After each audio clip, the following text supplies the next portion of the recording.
We don't have the Ying, we don't have the Grim, but we do have the Capital, another one of those important, you know, execute operators that help you get the diffuser down. But really what my eye is drawn to, right on cue, is the Deimos and what those death mark trackers can do. But Pamazoo, not with that utility, just with the AK, has found Wi-Fi as the first pick.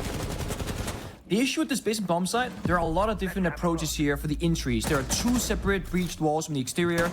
There are 2 hatches, there are 2 staircases. So DC, they can overflow the bomb site here and just overpower the defenders that are anchoring down. Especially with NJR constantly watching this assembly wall. Hat's aggression could be completely red, especially as he's detected. Tries to run back in.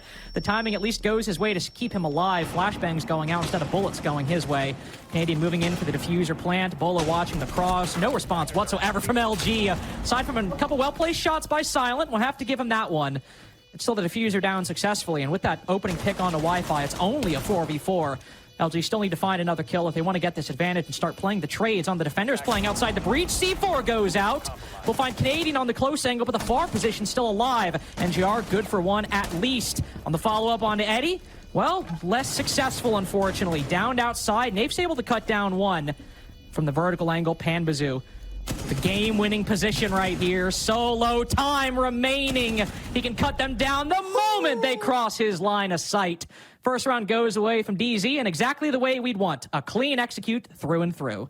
Some breaches opened up, some angles created, but DZ again struggling to make progress. The mirror hole, the impact grenade flies through it, detonates at exothermic. They've only got Selmas now to rely on. DZ a minute in, still with no easy way into the bomb site. Yeah, I mean, honestly, maybe Beaulo used to Selmas first, bait out the impact grenades, then go for that exothermic charge breach, because now they're kind of locked out. Yeah, they can enter the breach, but it's not ideal. They have downstairs control, but again, they don't do much with that. But as I say that, Pambasu finds a kill with this Gunsky of block downstairs. But you can't just play below the site. You have to entry later on. But look at that. They keep finding picks for free. And this is exactly what you need. I mean, sure, Bolo's the one that got that kill, but Nafe also making some inroads up the garage stairs. You need more dimensions. With the breach fallen, you need to start contesting a lot of these stairways, whether it's Aqua or the garage or even through the connector. No staircase there, but still an additional angle to try to win this from. And a 5v3, only 20 seconds left. DZ have an advantage, but there's time for LG to find a gap. Maybe exploit it. Kixrose rotated down below. He's got to be so quick. The timing might not be good enough on this flank up the garage stairs. Nafe is found by Eddie inside of the site. Beaulo down on the floor as well. The pillar position might be the game changer for Luminosity. 3v2 now. Pamazoo trying to fight things back. Will not work out. How about a 3v5 for LG in their first round on Nighthaven? Open it up, make it so it's harder to Maverick trick. It's harder to breach, but also importantly, you can throw an impact out of it if you can get the angle. Yeah. Just one more method. LG, amongst two others in that round, were able to deny the exterior walls, and IT, connector, opening up those exterior positions are so key for roam clearing, executing anything on Nighthaven, given the bomb site here on the second floor inside a cargo. Opening that IT breach, similarly important. Holding an angle, equally so. Silent challenges it. That's the first opening pick going the way of LG, and very early on with your Capital off the board, you know how DZ like their executes. You're going to be wishing you had those smokes later in the round. Absolutely. I mean, this is going to mean that plan A for DarkZero likely won't be the outcome. They got to go for plan B or plan C, which is likely Pamazoo and Beaulo, like, go kill. Drone them in, get some map control. They have to try and bring down this man advantage now and make it from a 4 versus 5 into that, like, 4v4, maybe 4 versus 3. They need manpower. They got Pamazoo and Deimos, they can isolate players, but again, if LG, they recognize their win condition and their advantage, they can play close together, but from downstairs, Pamazoo forces Hat to make the movement, and it's an incorrect decision there. It's another free kill for DC. They punish back immediately. This duo of Pamazoo and Beaulo could be a really big problem. NJR on a classic position on Nighthaven, I feel like, just sitting outside a window on a key cutoff. I remember watching a DZ Sonics game this last stage, and Rexon in chat died, I think, for that same window, and he's like, an NJR angle, great. He's notorious for playing these positions, and I mean, can you blame him? He's great at it. It's gotten their advantage back. They pinched the guy on cargo stairs. Nick, they got to eventually enter the building, but they've got the 4v3. Yeah. Also worth noting, NGR, he doesn't hold the deep angle to, like, get the kill. He's like a tiny pixel, mostly for intel and doing just a little bit of damage, because as long as he can say to his teammates, hey guys, this person is flanking you right now, they can then collapse. Silent couldn't walk back because he goes back into the line of sight from NGR, but if he sticks around, Beaulo and Pamazoo will push him as well from downstairs. 50 seconds though, again, time can be problematic. Echo is in play as well. There is no IQ. I still believe there's a yokai in play. Could be problematic later on. And Gerard pops the wall to CC. But they gotta start making some moves here. 35 seconds. Time is ticking. Unless LG swing, you gotta make the proactive player on attack. You gotta be the ones to enter this bomb set and into this building. At least they're contesting the vertical angles, though. If they still want to go for an execute into cargo, making sure Kixro can't retake this angle. Nice intel acquired by Beaulo, knowing that the player's vaulted off. He immediately rotates in, goes not only for the denial, but goes for the swing. Wi-Fi on the run out, found a nice little 1v1 for DZ. And the Bandit now trapped inside a cargo. Good recovery from DarkZero. They might have lost the 5v3 in round 2, but recovering from that opening death of Canadian to get their 2-1 and 3 rounds in. And that's how DarkZero brought that man advantage back, was just sitting on windows and still, you know, coordinating around where those roamers were, where they could pinch them, but still ultimately reliant on LG making moves that they could react to. On basement, where you're going to have, you know, the site we're at right now, you're going to likely have another roam. You're likely going to have some offside presence, and while DarkZero were able to win this last time, not necessarily from getting kills on the roam, they're able to push them back. If you get a bit too over-aggressive here, if you maybe get a little bit too antsy, DarkZero in their cutoff positions might be able to deal with you again. Wi-Fi in the very same spot we saw NJR last time, but instead, he cuts down Nate. Have to have been from the window, surely, either way. Another opening pick, the way of Luminosity. Not guaranteed to convert it, but still a 5v4. You're happy with that. Oh yeah, you are. Absolutely. And again, like value operators, right? Cabins are dying in the last round. Now it's a 0. Unless you've put down every single Argus cam for intel, you're not going to be super happy about this. Ambassador, aggressive play, doesn't work out. The door doesn't entirely break, so he's going to have to peel off the position or fight the leash on the catwalk rafters. Could try his best. Oh, but Wi-Fi with the rotation.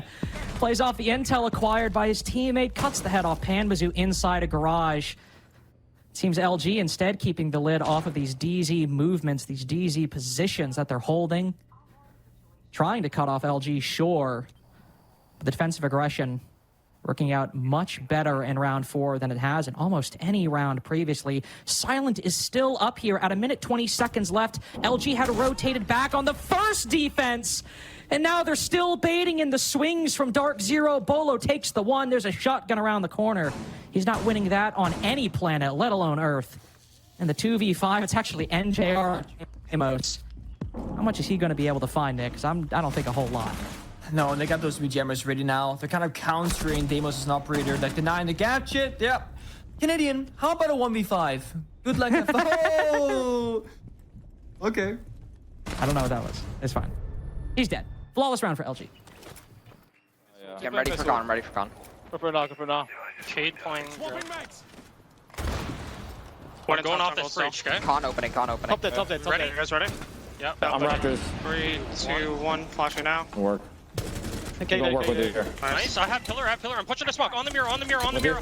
One jungle hall. Box. Pushing smoke. I'm pushing smoke. Box. No one's smoke dead. Nice.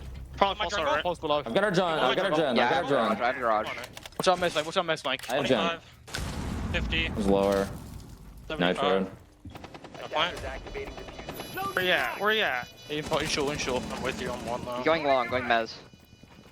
Mez? No freaking way. I'm hiding. Yeehaw! You said I'm hiding. what? Yo, let him die to the Claymore. Abber.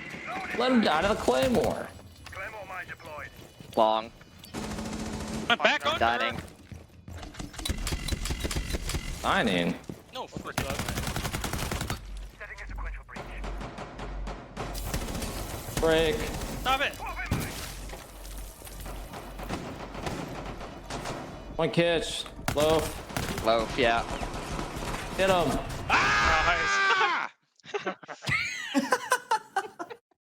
But they've secured themselves at least a 3-3 half, and talking about that round as well, you could see that once Nath got those 2 picks, it seemed it moved up their timetable, right? They executed a little quicker than they might otherwise have thought they needed to, which is also good for DZ, seeing that, okay, we've got what we want, we can execute sooner than we expected.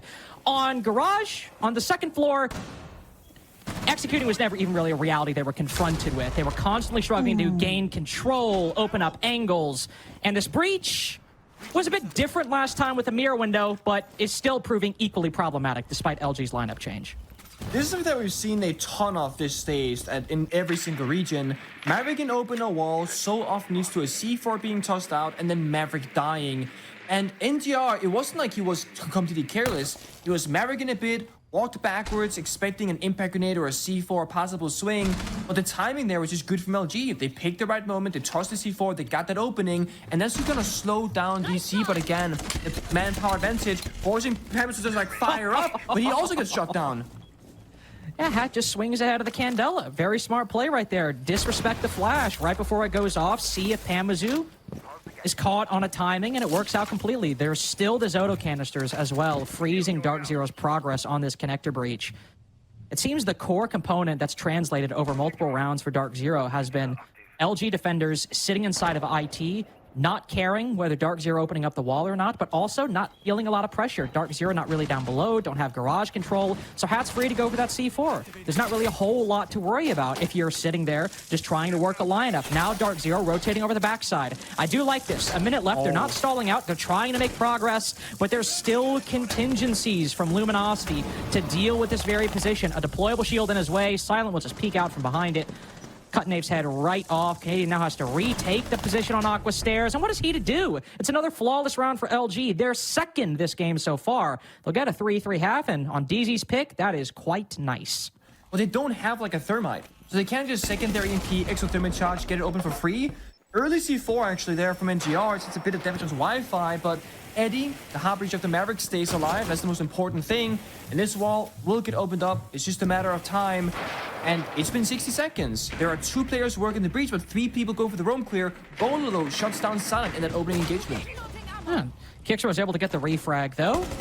I will say, even though you might lose a C4 from Beaulo, losing the buck in response could be a bit problematic, but there is some redundancy. Hat's got those boogies, and for this bottom floor site, a lot of the vertical you need to get done can be accomplished with those boogies, especially if you want to go for an assembly plant, throwing one through the cargo window, detonate it, well, not really detonate it, trigger it, it's a drone, activate it with the button, you know what I'm talking about. Oh, yeah. There's still a lot you can accomplish with those drones. And besides, they've gone 1 for 1 on the clear. They've still got a minute 20 to go. The breach open. This is a workable position. But what do we know? I thought we were watching an attacker. Canadian is upstairs in electrical uncleared. It has cut down Kixro with the UMP. A bit of a mistake from LG leaving this castle alive.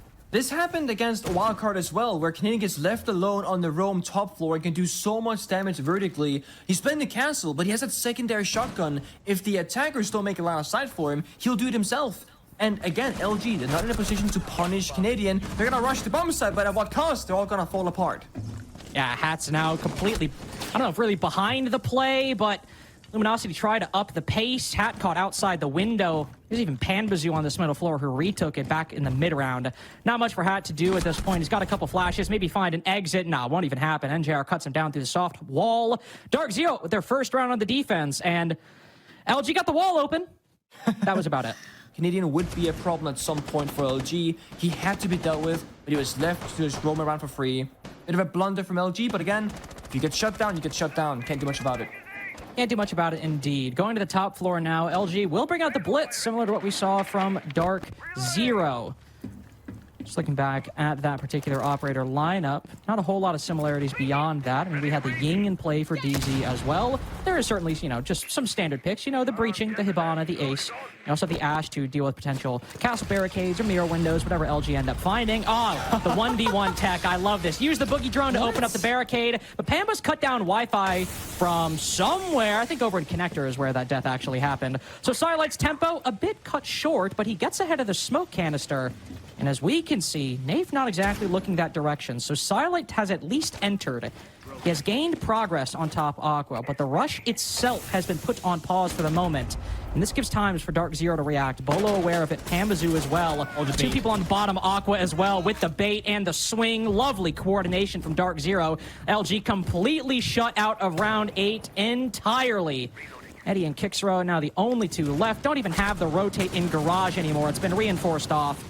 We'll find one player sitting on the B-bomb chassis, but Kixro loses a lot of that HP. And this is the, I would suppose, secret, I would say, strength of the Zotos, right? Oh, wait, hold up. I was assuming the round was going to end, so I was going to go on a tangent. Don't count them out just yet. DC doing a bit of trolling this round, not setting up those crossfires, not waiting for the walk-ins with those deep lines of sight. This could still fall apart for DarkZero. They gotta now discipline up, so to speak. Now they're playing more passive, more laid back. got a Soto canister. This gunfight between Nave and Eddie could define the outcome of this round because that opens things up for LG. That's a shotgun in the hands of Nave. Yeah. That's very hard to beat out. Oh, we hear the switch. Oh, and the pinch for both Kixro and Eddie. He catches Nate with his back turned. Very nice play by LG. And on the pre-fire, Kixro's cut down Beaulo. 5v2 to a 1v2 for DarkZero, and he's been spotted on the drone. 40 seconds remaining, too. Both players still have a drone in pocket. Flashbang, one singular one as well.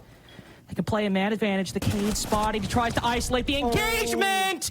The double stack in the 2v5 from LG. Pamazoo hitting himself right there, and I don't blame him. DZ let a round slip away. They should have not let go on any planet. And because of whatever was happening top Aqua, Nate had to do, or felt he had to do double duty, and that gives LG, once it's a 3v2, a great opportunity to pinch him. So very well played from LG, and things don't get better if you're Pamazoo. Eddie cuts him down very early on. He's the Fenrir. His gadgets are already placed, and likely some of his codes already used to trigger some of those F-Knots, but they will die with him. And that's LG with a 5v4, something they've not had this entire attacking half. This might just have to be a tactical timeout for DC after this round, regardless of win or lose. They gotta change their early approaches in these rounds. It was falling apart a little bit on the attack. Now it's slipping on defense as well. EMPs, Incandelas going out. Yep, they're gonna just hit the side. Just walking on in. I think a smoke canister goes out, or a C4. No, it's a C4. Yeah, it is. NJR might be blinded, but that's a lineup I'm sure he's practiced 1,000 times. He's able to land it right at the feet of Silent and Eddie, the latter with the diffuser. So that should be Case actually inside of Cargo. But LG have at least opened up the IT breach. They've at least opened up those vertical angles, I believe. So it's not like somebody from DZ is watching it actively from up above. Yep, Kixro's here, so he can take this control as well. Maybe work this man count back. The castle starts to get aggressive, but Beaulo catches him on the wrong swing, looking the wrong way. ACOG with the UMP will cut that down very quickly. Wi-Fi inside a garage will try to get something going with Hat on the opposite side of the map. Great shot, great transfer. We'll give him that one. That's the 2v3. LG has certainly come back from more dire odds, just one round to go. But look at DarkZero this time. Not a soul is moving inside the building.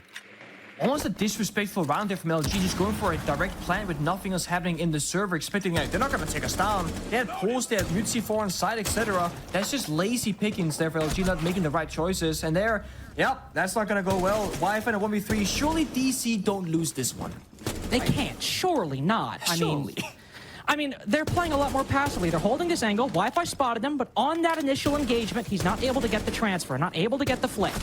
The adjustment doesn't land, but the bullets from DZ will. No man advantage choke this time. It's actually a 4v5 they're able to work that round back from and reestablish their lead. LG, still very new. Attacking is going to be the easier side. They've had good reads on the defense, but the attacks have been hit or miss, to say the least. 1 2v5 to their name. We'll now take a listen to LG and see what they can accomplish after the timeout. One pillar, Sanko. One pillar. Left center above. Pillar and Aqua. Pillar and Aqua. Connector clear. I'm jumping in here. This guy's stuck pillar. Pillar tagged. Opening pillar wall. Pillar. Pillar one is Opening wall full. Pillar dead. One was aqua. Nice, nice. Reset. Natural. Wasting natural under. Let's fuck that. Nice. Reset. Yeah, resetting. Watch for the Aqua guy, boys. Watch for lobby flank. Yeah, I got it. I got no footprints up top. There's footprints Aqua side, George. Yeah, I'm I have gonna no check drones, I have no Fenrir. I'm drones. checking Fenrir. I can't go through this rotate. Fenrir is Rotate, CC stairs, Aqua stairs, running down Aqua stairs right now. Turn. He's cargo. I have no drones. I'm tracking. Cargo's I'm there. tracking. This one, games or kitchen. That's Fenrir. Fenrir back to site. Fenrir back to site. Top aqua. Where'd he go? He just ran down the stairs. Who was it? I have It was locked Legion. side. It was Legion. Okay. Joining kitchen side. Yeah, do we have cams? I'm gonna put a storage cam real quick. I'm joining bottom Aqua. Joining all of catch. Or like, I have a against flank cam. I think we just end pillar here, no? Okay, yeah. Listen, yeah, I have an exo cam. Do we have He's still cargo top cam? Aqua. He's still top Aqua. No Yeah, cargo push him cam. down. No cargo cam. He shit on me. 20 HP. Where is he? He just ran. I don't know. Like, He ran cafeteria. He's kitchen. Or cafeteria hall. He's 90 hall. Okay, listen, I'm you just walking. drop AC. Thirty Let's fuck this guy. Fuck that guy. Let's just drop AC. they're Drop AC. holding Let's now. He's top cargo killed me. Let's drop. One's gonna be cargo. he's sitting in the corner in sight. Let's One get guy it. Plug bunker here. 0 cams for you guys. No cams. They're both on vert. Listen, do you want to come to me and come plant? I Yeah. think last one on vert maybe. Let's go deep side. He's on vert. He's Vert, on vert, vert. vert, vert, They vert. don't have Corner, vert. corner. Yeah, they don't have vert for a stone. Meet vert. Try. Fuck. Okay. I mean, it came down to the 50-50 gunfights. If Naves loses one of those engagements, it's a very different story in that round, that's for sure. LG, we also had a bit of frustration on their side when Naves was like running into them, like, oh, this guy's still here, you know? And Yep. it sucks, but you gotta, you know, pay respect to your opponents. Like, don't assume it's clear, first of all, because it's not of like you're scanning for jackal feet, right? You just die. For this round, though, LG reset mentally. Maybe slow it down just a notch. Ensure that step A, step B, and step C are all secured. Step A, open and kill. That happens. Now step B, slow down. Set up those flank cams. Oh my god! Jesus. A little bit of a cheeky Z ping right there as we saw the drone cruise by Nave's feet. And a couple shots from Hat careen through the wall afterwards. DarkZero in the 3v5. Feel the need to get aggressive, and LG make it apparent that that is an unwise course of action. 4v1 now. Another Legion left in a 1vx, but this time, NJR. Inside of Electrical, 3 players to his left and 1 to his right. IT, Garage, and Aqua. There are any 1v1s he can isolate. Silent out of deathmark trackers, but still plenty of drones. 4 remaining for LG. And he will just go in and go for the plant smart play. Go for the coverage. Not much NJR can do as the reinforcement in his way. Can't even wallbang Eddie from the electrical position. His position now known, by the way. Couldn't tell by all the shots moving through the doorway into electrical. He'll have to back off. Not much they can do. Kixrow even goes in for the pistol just to close things a little further. All 12 rounds necessary to see if DZ's map pick will be theirs or if LG can mount one more argument for overtime. See what they can do it. Ying on side. They're baiting it. They're not doing it this time. They're trying to force decisions from DC, C4, and then Eddie flanks, which is good. This is what we needed. We needed to see that additional position. NJR can't even get the C4 off in time. We even saw the Deathmark tracker being flirted by Hat for the extra intel. It's not even necessary in the end. C4 goes far and wide away from Eddie. DarkZero miles away from winning this in regulation. Beaulo with the vertical angles up top, completely blinded, powerless to stop the execute onto the room down below. Maybe 1 kill will go his way if he peeks the IT breach. There's a little trolling certainly sanctioned if LG want to, but they won't. They play disciplined. Flawless round to go to overtime on DarkZero's own map. And even if LG aren't exactly practiced in actually attacking this site, any student of Nighthaven will know that taking the vertical control on this map, just as holding it on the defense, is important for both sides to worry about. You can see that's what LG have done in the first minute and a half. Use those boogie drones from outside the building, opened up some key angles on the kitchen down below, now opening up the breach. This Valcam gone unread on top house. Not going to be used for an immediate flank, but this will be great for the late round, Nick. Yeah, or C4 from Nave if you can get into the right position, but Nave is playing just like keep it on site. Not gonna expose his position, just stay alive. You see DC now, the silhouettes, they're rotating back to side, trying to help NGR or Nave in case they hit the bomb site itself. There's a bit of a bait there from LG. They smoke, they flashbang, but they're still doing vertical control right now, and they find the Valcam. Canadian, if he wants to go for a flank now, has to do it based off feeling, intuition, and timing, not knowledge.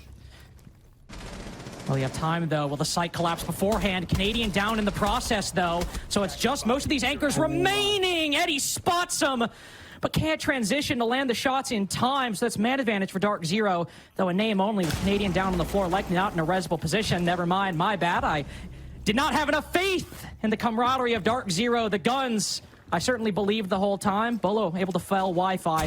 Hat and Silent now in the 2v4. Again, we've seen 2vx's today.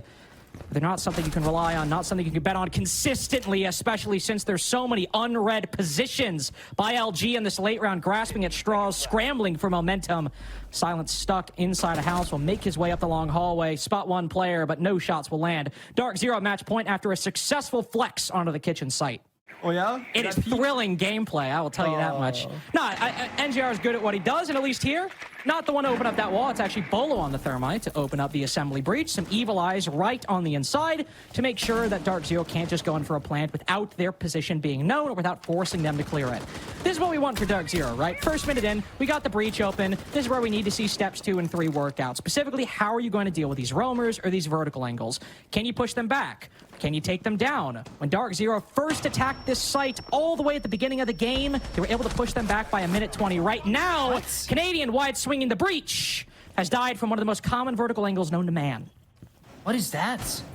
That's a massive like oversight there. Like what? Just wide swing the breach. Should have got bullets die from Wi-Fi upstairs in stock, and it looked like a 4-man direct push there from DC with I think it's Nave droning out. Yeah, droning outside the building. They were not ready to go whatsoever. It wasn't the mirror window. It dealt with the evil eye, etc. But again, what are you going to do without clearing out the roamers? DC didn't do the first step there. Yeah, I mean, okay, first step is a breach. Didn't do the second step of clearing out the verticality, and now they gotta pay the price and do it anyway, but doing it 4 versus 5 with over half the round already gone. Over half the round gone, but more importantly, LG are rotating back on their own terms. They're not being pressured. They're not being forced back. LG are deciding of their own accord to move back to the site, and you still have Silent upstairs. Surely DZ have not cleared this. Surely they are not aware of the Legion playing that top floor with 50 seconds left. 4 drones in pocket, and it seems that if they were aware of Wi-Fi's position, Canadian was too disrespectful of it. I highly doubt the intel is entirely there. DarkZero trying to manifest an exo take, but kicks row C4's Pambazoo from below. I mean, what the hell are you going to do now? You just have to face check almost. Move down the exo stairs. One player tucked right around the corner to NJR's left. Eddie, soften up just a little bit. NJR checks it, but he's not ready for the shotgun. Even with full awareness, even with prescient vision, you're not winning that fight with one shotgun right around the corner. 1v5 now from Nath. Great player. Good frag onto Hat. But that spray into the dead body, he is aware of how frustrating a position this is in. Powerless to win round 14 for DarkZero, as we need all 15. But most importantly, LG have a shot in the next 3 minutes of taking a strong DZ map away from them. We love DarkZero for always bringing us the distance, or at least we love to hate that they always bring it the distance. But if you still lose 8-7, if you can't come in clutch in round 15, LG will get a massive upset round 1, go to likely a comfortable map, but then again, it is 1 round. You can just go big, just perform. Like Beaulo does there, you might just have it. Yeah. It's important DC here, don't just like lay down the ground, just like get rolled over, like fight back. Stay in this, stop LG from pushing you out of the roam, pushing you towards the bomb site. And I like the fact here that Canadian, despite getting tracked by the demos, he's still sticking around. He knows that his spot is solid. Doesn't gotta move, they got the vertical cover, you see it there. DC playing vertically perfect in this round. And perfect indeed. Oh, he on ADS's right as Canadian swings. All that hype about what DZ going down 0-1 might mean for their chances, and it seems like it will not happen. We are at a 2v5, though. You've seen this being thrown before, Carter. Yeah, a bit of a cursed scoreline in this matchup. That much is for certain. I mean, but what work can they really do in this 2v5, though? Because at least there, you had DarkZero in isolated positions, taking gunfights they didn't need to. But on a bottom floor defense, 4 of the remaining roamers are all down on the bottom floor. Nath might be postured a little aggressively, but with feet holes in the cargo wall as well. Good heads up play by Hat, open up a little bit, stop anybody from playing aggressive, but he's not even checking close. All right, Nath, I don't know if we need a teabag when the game is not over just yet. Eddie could clutch a 1v5. I mean, after all, he knows Canadian is sitting in front of the garage door. This is a freebie, right? It is indeed. He'll pop the head of Canadian, but as he drops the hatch, never mind. As he does not drop the hatch down to the site, Nick. Wait. Why are you beating me? As he dumps the hatch. I'm done. I'm actually kicking off after that one. That's ridiculous. 1v4 now. He sees one player on the closed doorway, but I think Eddie is aware he is not winning this one. I'm trying. I'm really trying. Come on.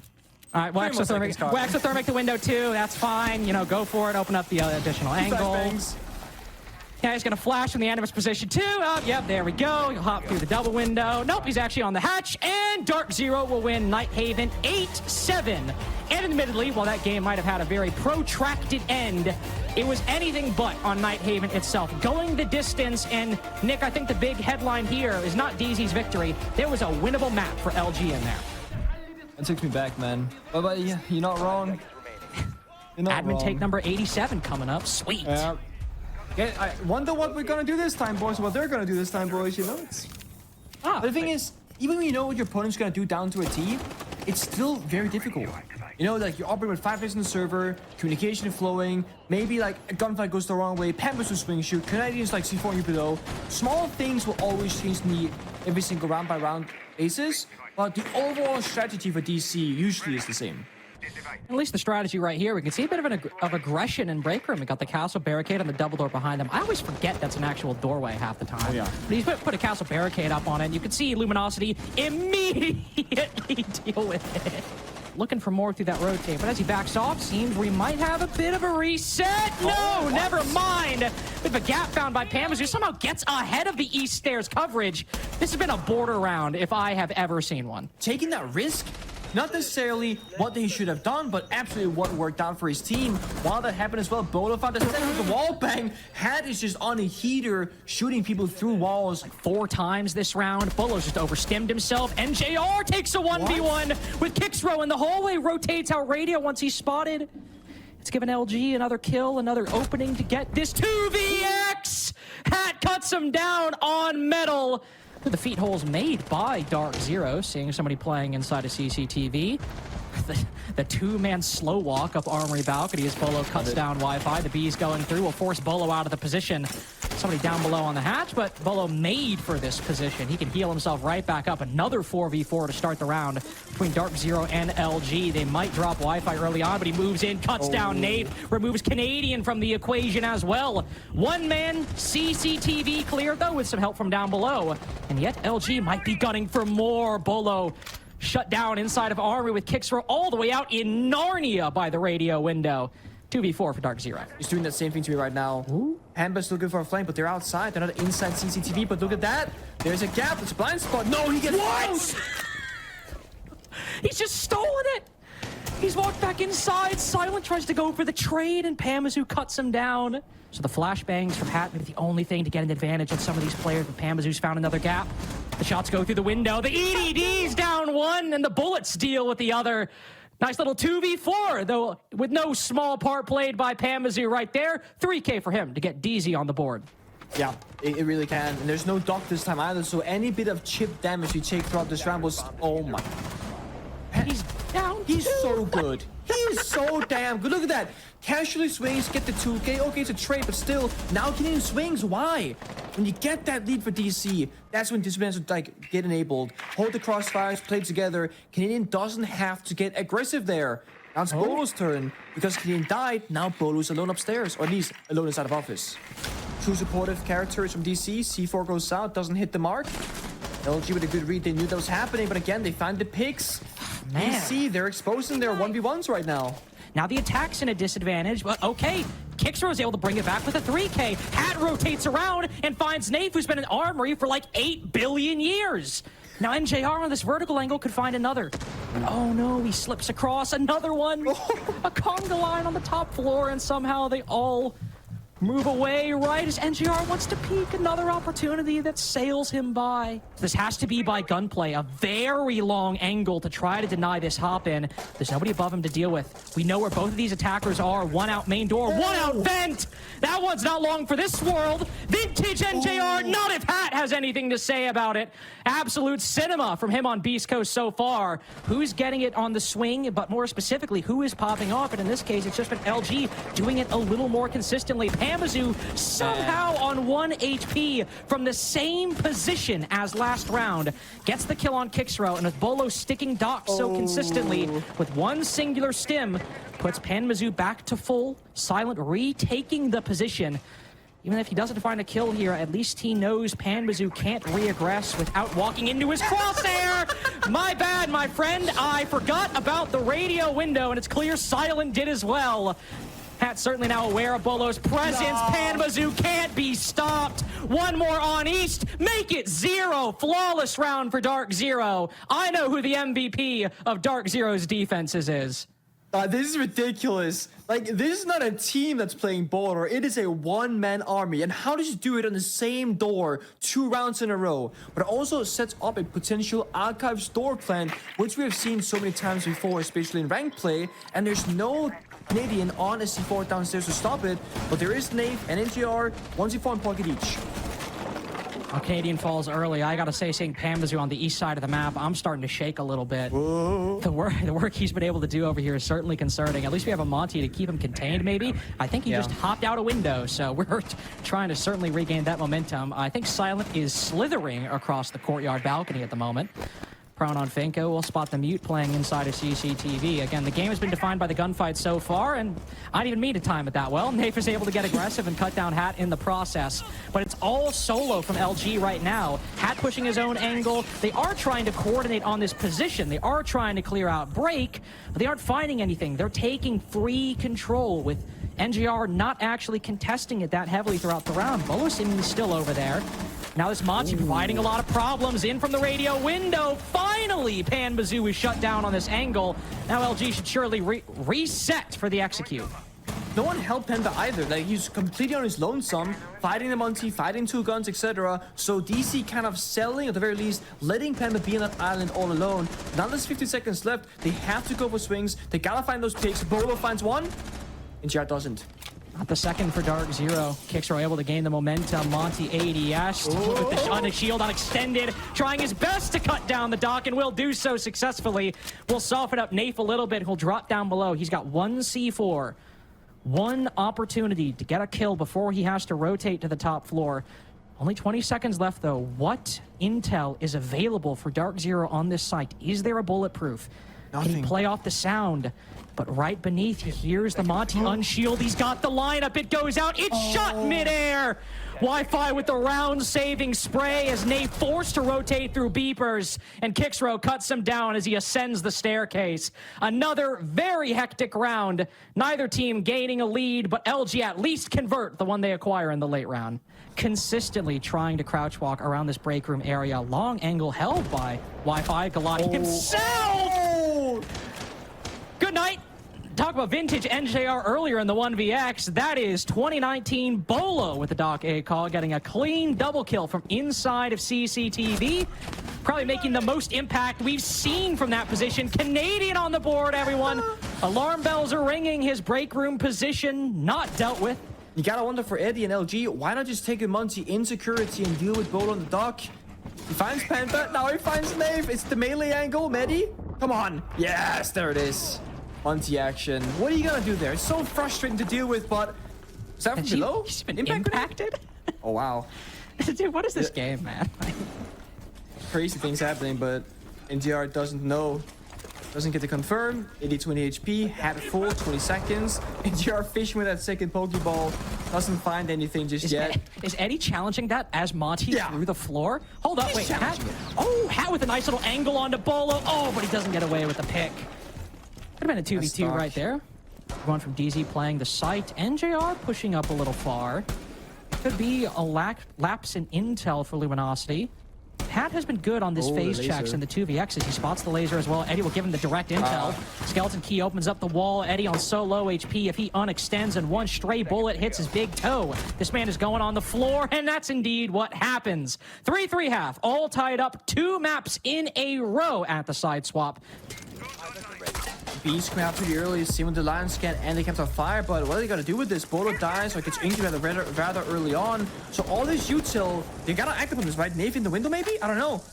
I mean, sure. There it is. Yep, they'll just repel even with Beaulo down. They've taken down the guy inside, but there's still the angle held by Wi-Fi inside of Archives. The flashbangs meant to deal with that very position, but either Nafe a little ahead or NJR a little behind, or maybe just a natural gap in the throws either way. Wi-Fi on a split-second timing, able to cut down Nafe and put Diffuser inside of Armory in the clutches of the defense. Kixrow still inside of CCTV, but a big kill from NJR.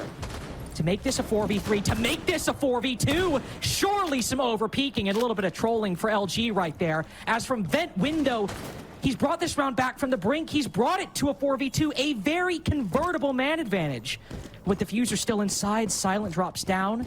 Some attackers down below, one outside main door. There's intel, or at least the reaction from Canadian. Able to cut down the Aruni, and Kixrow still off site. Can easily rotate back, but he's spotted just for half a second. Smoke bolt goes on in. F not triggered. Knows someone's inside of Archives, but doesn't know Canadian is close on Sandwich. 4v3, and if you thought the side swap would change things, nope. It's 7 rounds of chaos on map 2. And you know what's nice about this round? Like, I actually feel like I know what's going on. Like, I know what's going to happen. Like Canadian walks over to security. Sure, that impact grenade, little surprising for both me and Nave, but he lives. It's still a 5v5, and they know Eddie's down below as well. But the pacing makes sense from both teams. Canadian pushes CCTV. Response? fall back and reinforce. DarkZero push further, response, fall back from LG. Now, to be fair, with half the round to go, there is a very drastic fallback. I always say these things. I always make these bold claims. And what do I find? Hat sitting behind a computer monitor decimates Beaulo inside of Armory. Pamazoo just with 1 kill. So shortened the lead a little bit for LG, but it's still the 4v2, still them in control of this round. 2 Frost Mats below radio window, and Canadian, a lot of bullets in his back. His Hat's still alive on the top floor, but NJR, another double kill, 2 rounds in a row to bring seemingly a losing position for DarkZero back into the realm of possibility. I don't understand these rounds, I don't, but if you're Canadian, you're happy, right? You got that extendable shield, walk around the place, get some intel, yellow ping information as well. Now, if only that wall was opened up, and the wall goes the wrong way. Eddie gets the kill. Canadian 1v1. Come on. Not happening. Not happening. Not at all. And I think slow is good. I think they're gonna speed up in a second. But I was about to say, are they just? I just can't. This game is unreadable. This game is absolutely. There's a Capcom trap, so if they rush this, they might actually just get completely shut down. Where was Canadian? Where was he even? All right, they're just sending it through the barricade. Flashbangs go out, and they've all run into the crosshairs of Silent, but Nath gets a key kill. 3v3 as they can get this diffuser down. Unfortunately, Pamazoo, that's an attacker inside a bathroom. Never mind, the site's almost entirely vacant. Eddie not able to make the vertical play work with that Specchio scanner. Hat now on the double door. Red with the destruction of that barricade. 1 inside a bathroom, 1 inside a passport. No way for him to progress through that 2-way crossfire. Eddie able to find NJR with the shotgun, but it's only vertical control for LG at the moment. They have to drop down. They have to win this 2v2 with Beaulo still on the floor. They've cut down 1. Now it's on Nath. A perfect time to heat up. Double this kill count in this round alone. How about 2 more to get DarkZero the lead up 5-4. 1 player watching the position. 1 tap on the flick. He's forced Eddie off and won the round for DarkZero. Doesn't even need to confirm the last kill to realize that. Nath, stoic as ever inside of Customs, will get that final kill. A 4K, I believe, from Nath. Getting the lead for DZ in style. I still don't know where Canadian died last round, by the way. I have no idea. I can't even think about that, man. I just gotta like restrict my focus to figure out what's going on in half these rounds. Oh, I know. LG holding security as they have, or as they have to rather. Silent the Sami DMR inside a break room. A great gun for those long engagements. I like that DC are playing relatively slow early on, forcing movement there. Kicks swinging out. He dies. Again, I don't know where. Break door, perhaps. So it was 90. I'm not entirely sure. But again, too much movement from defense. They get caught in these default angles. Big surprise to me. A big surprise from LG. Big surprise from DZ. It feels like all these rounds just put together on the fly. I mean, clearly, you know, pre-planned stuff, but so many adjustments, so many changes, long angles, close angles, quick swings, 5v3 for DarkZero. That much is at least certain. And intel on 1 player playing inside of Archives, not even trying to power him. Pamazoo instead pushes up metal. The flashbangs, though, it is just meant to blind the player Archives and allow him to push up metal. So sure, Pamazoo's blinded, but the true goal is accomplished. They got the 5v2. They got in a position to put this diffuser down, and as some start lining up for the Aruni, it's still a flawless round for DarkZero. Up 6-4, again, LG able to come back from that on Nighthaven.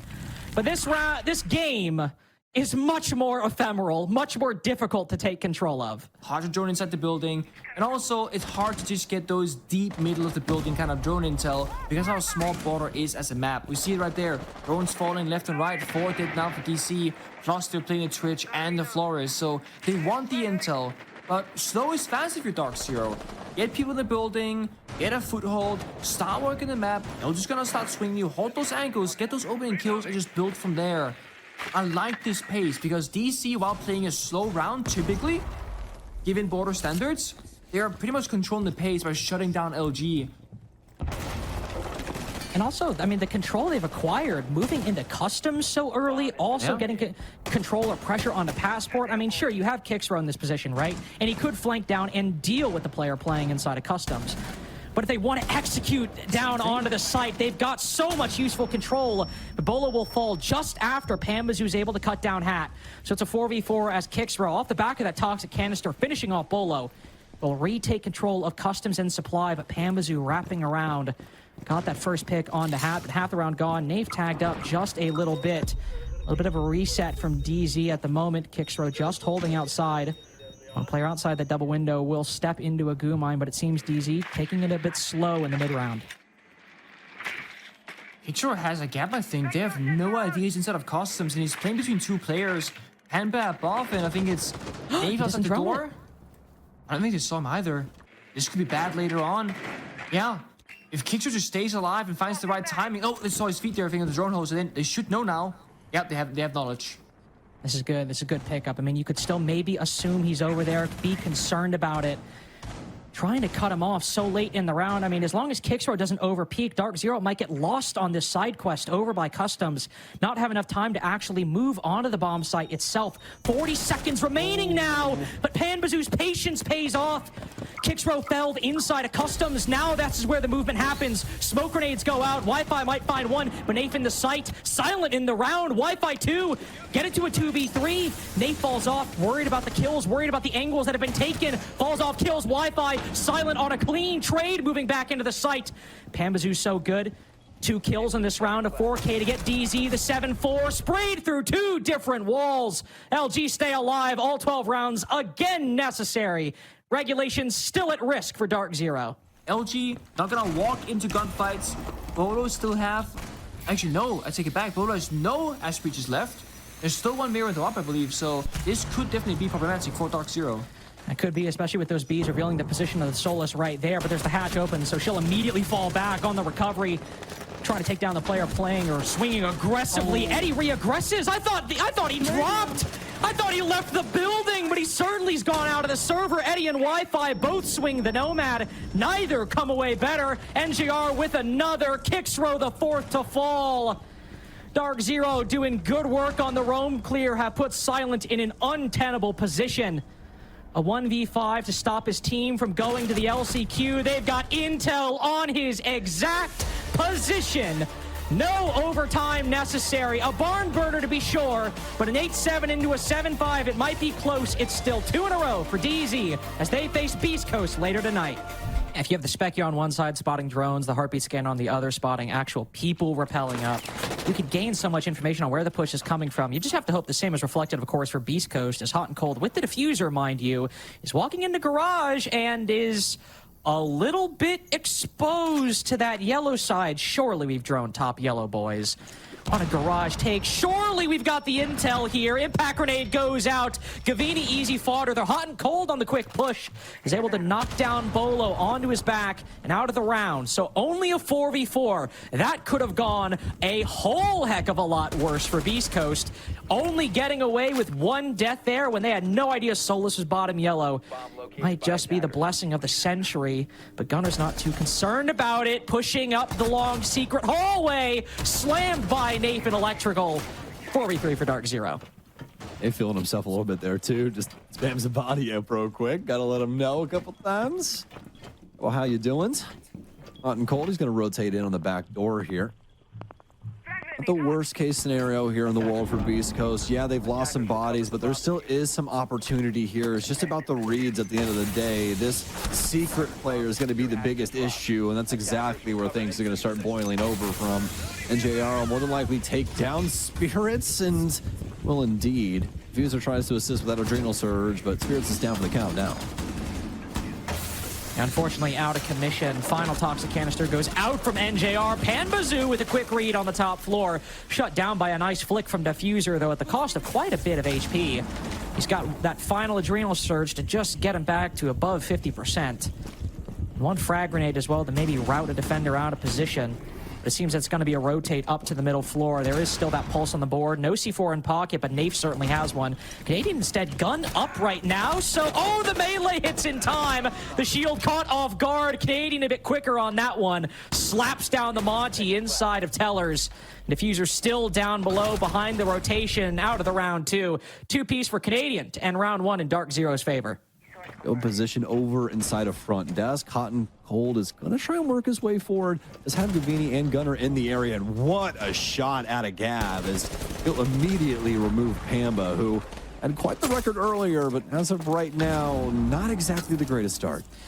Also, it's kind of weird that we're talking about this in a serious capacity, but a key counter to the Monty with that Rima dash also taken off, and a key player, as you mentioned, but unfortunately with that toxic canister, Hot and Cold a little cut off from the rest of his team, has to go inside of the bathroom to try and stall off the push from NJR. Canadian on the flank will hop outside, deal with the Monty from the back. Beautiful bit of coordination by DarkZero right there. Gavini left wondering what the hell's just happened. He might be able to cut Canadian off on the rotate back, but default cam spots him. Lays a bit of intel that he is long desk. I believe he's able to fall back as well. Diffuser with a nice kill into NJR, but DarkZero with a nice 3v1 to potentially end round 2. The Capcan has vaulted outside and gone back inside the building. Canadian 4-0 so far, by the way. Quite a good performance for the IGL of DarkZero, especially with that run out on the top floor. And now putting Diffuser in this 1v3. The rest of DarkZero getting on the board. No one telling the player lobby. Is that a 3K for Canadian that round? I'm not entirely sure. Either way, certainly DarkZero's second. Speaking of hard breach, it's just going to be Gunner that backs this up. Another lineup here for NJR, so they will be able to delay this a little while longer. But what's going to be the answer here from BC? Well, bash their head against the garage breach, I think, was the unfortunate call made there, as with 2 impact grenades and 2 exothermics.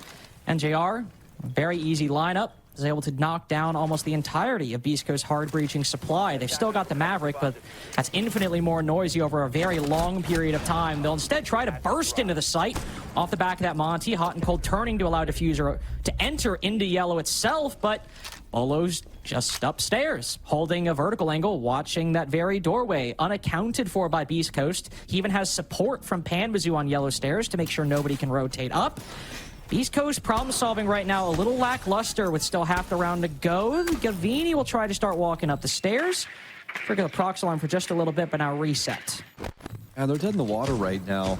DarkZero have so many different audibles that they can call in. They've already exploiting one of those. It's still swinging from behind. Yeah, Panbazoo, kind of a miscalculation on the impact, but still, the moral of the story stays the same.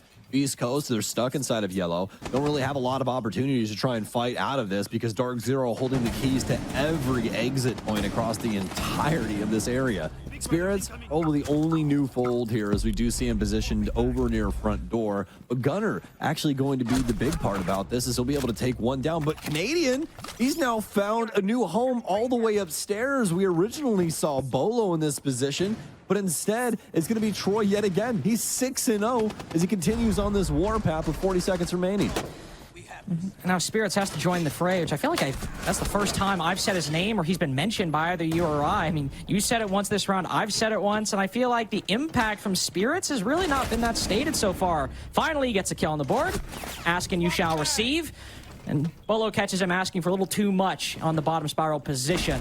That's more than he bargained for. Hot and Cold on 1 HP. 3 guns in his way, 3 guns in front. We'll find a nice shot on to Beaulo, but it's 3 rounds in a row for DarkZero. Timeout almost undoubtedly incoming for Beastcoast.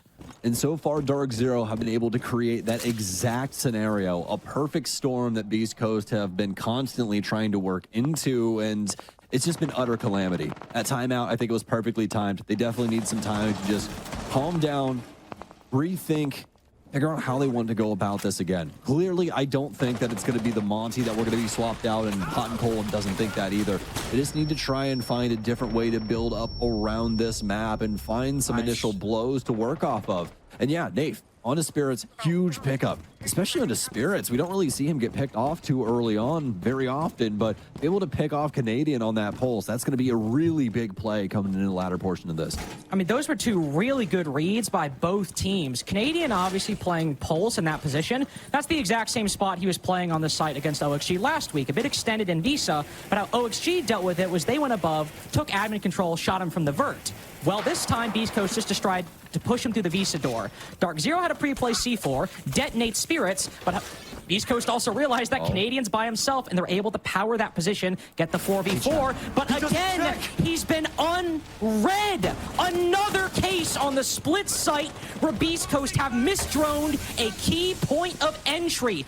Rookie mistakes out from the newbie squad.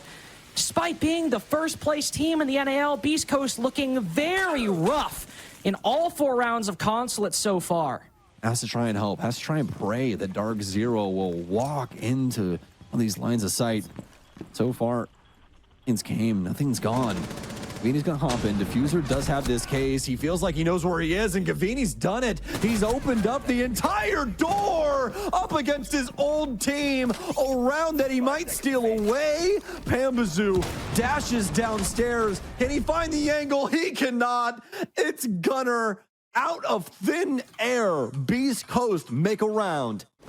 Now for BC, they've lost quite a few drones off rip already. 5 off the board, but the beauty of the scenario for them is that they do have a lot of info ops at the end of the day. You still got the Grim, you still got the Deimos, so they'll be able to process the map probably still the same.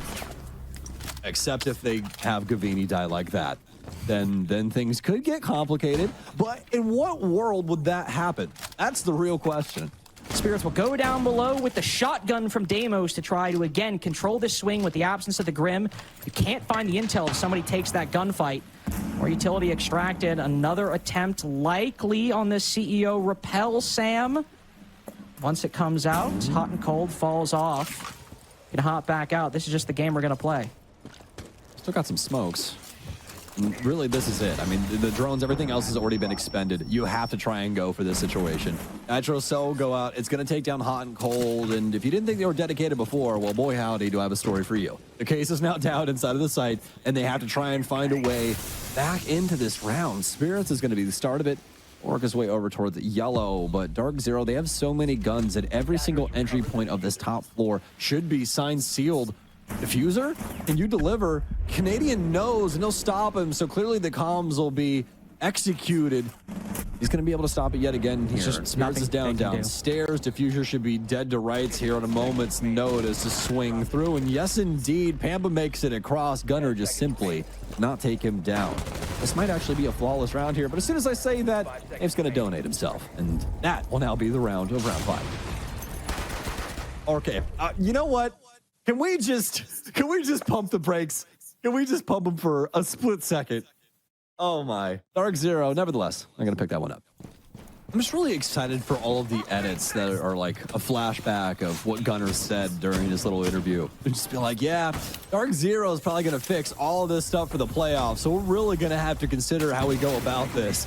And it's just both the score lines as things fall apart. But hey, I start talking, Gunner starts playing. Nafe goes down. And this is a perfect opener for Beastcoast. Clean cut, no sauce back from DZ. It's exactly what you want for Beastcoast right now, an uncontested 5v4. You've lacked so many advantages in terms of control, in terms of, well, anything. I mean, even when you got the opening pick back in round 2, weren't able to convert it into a victory. Gunner with a second, Pambazoo maybe a third. Frag grenade goes out, he's forced to rotate out, but Spirit's caught lacking. Pambazoo now in the wind as he hops down the yellow stairs. One player moving to the window, I believe. Try to cut off Pambazoo's rotation back to sight. That attacker outside, a little out of position right now. Beastcoast drone economy, again, worse for wear, though. 3 drones remaining. If they want to find this Legion, odds are it will have to be from one of these exterior angles. It's actually finding intel on the site. Seems very unlikely. Headshot goes the way of Diffuser. Trade goes the way of Beastcoast, though. Advantage still solid, though much smaller than it was before. Well, I guess the good news is that Easy's at least traded out to the 2 versus 3, make it a 2 versus 2. As Beaulo springs like a trap from the top of Spiral. They'll catch one inside a front desk. Now Beastcoast, a 1-5 half could await them if they cannot figure this out. Hot and cold, he's still actively in the round.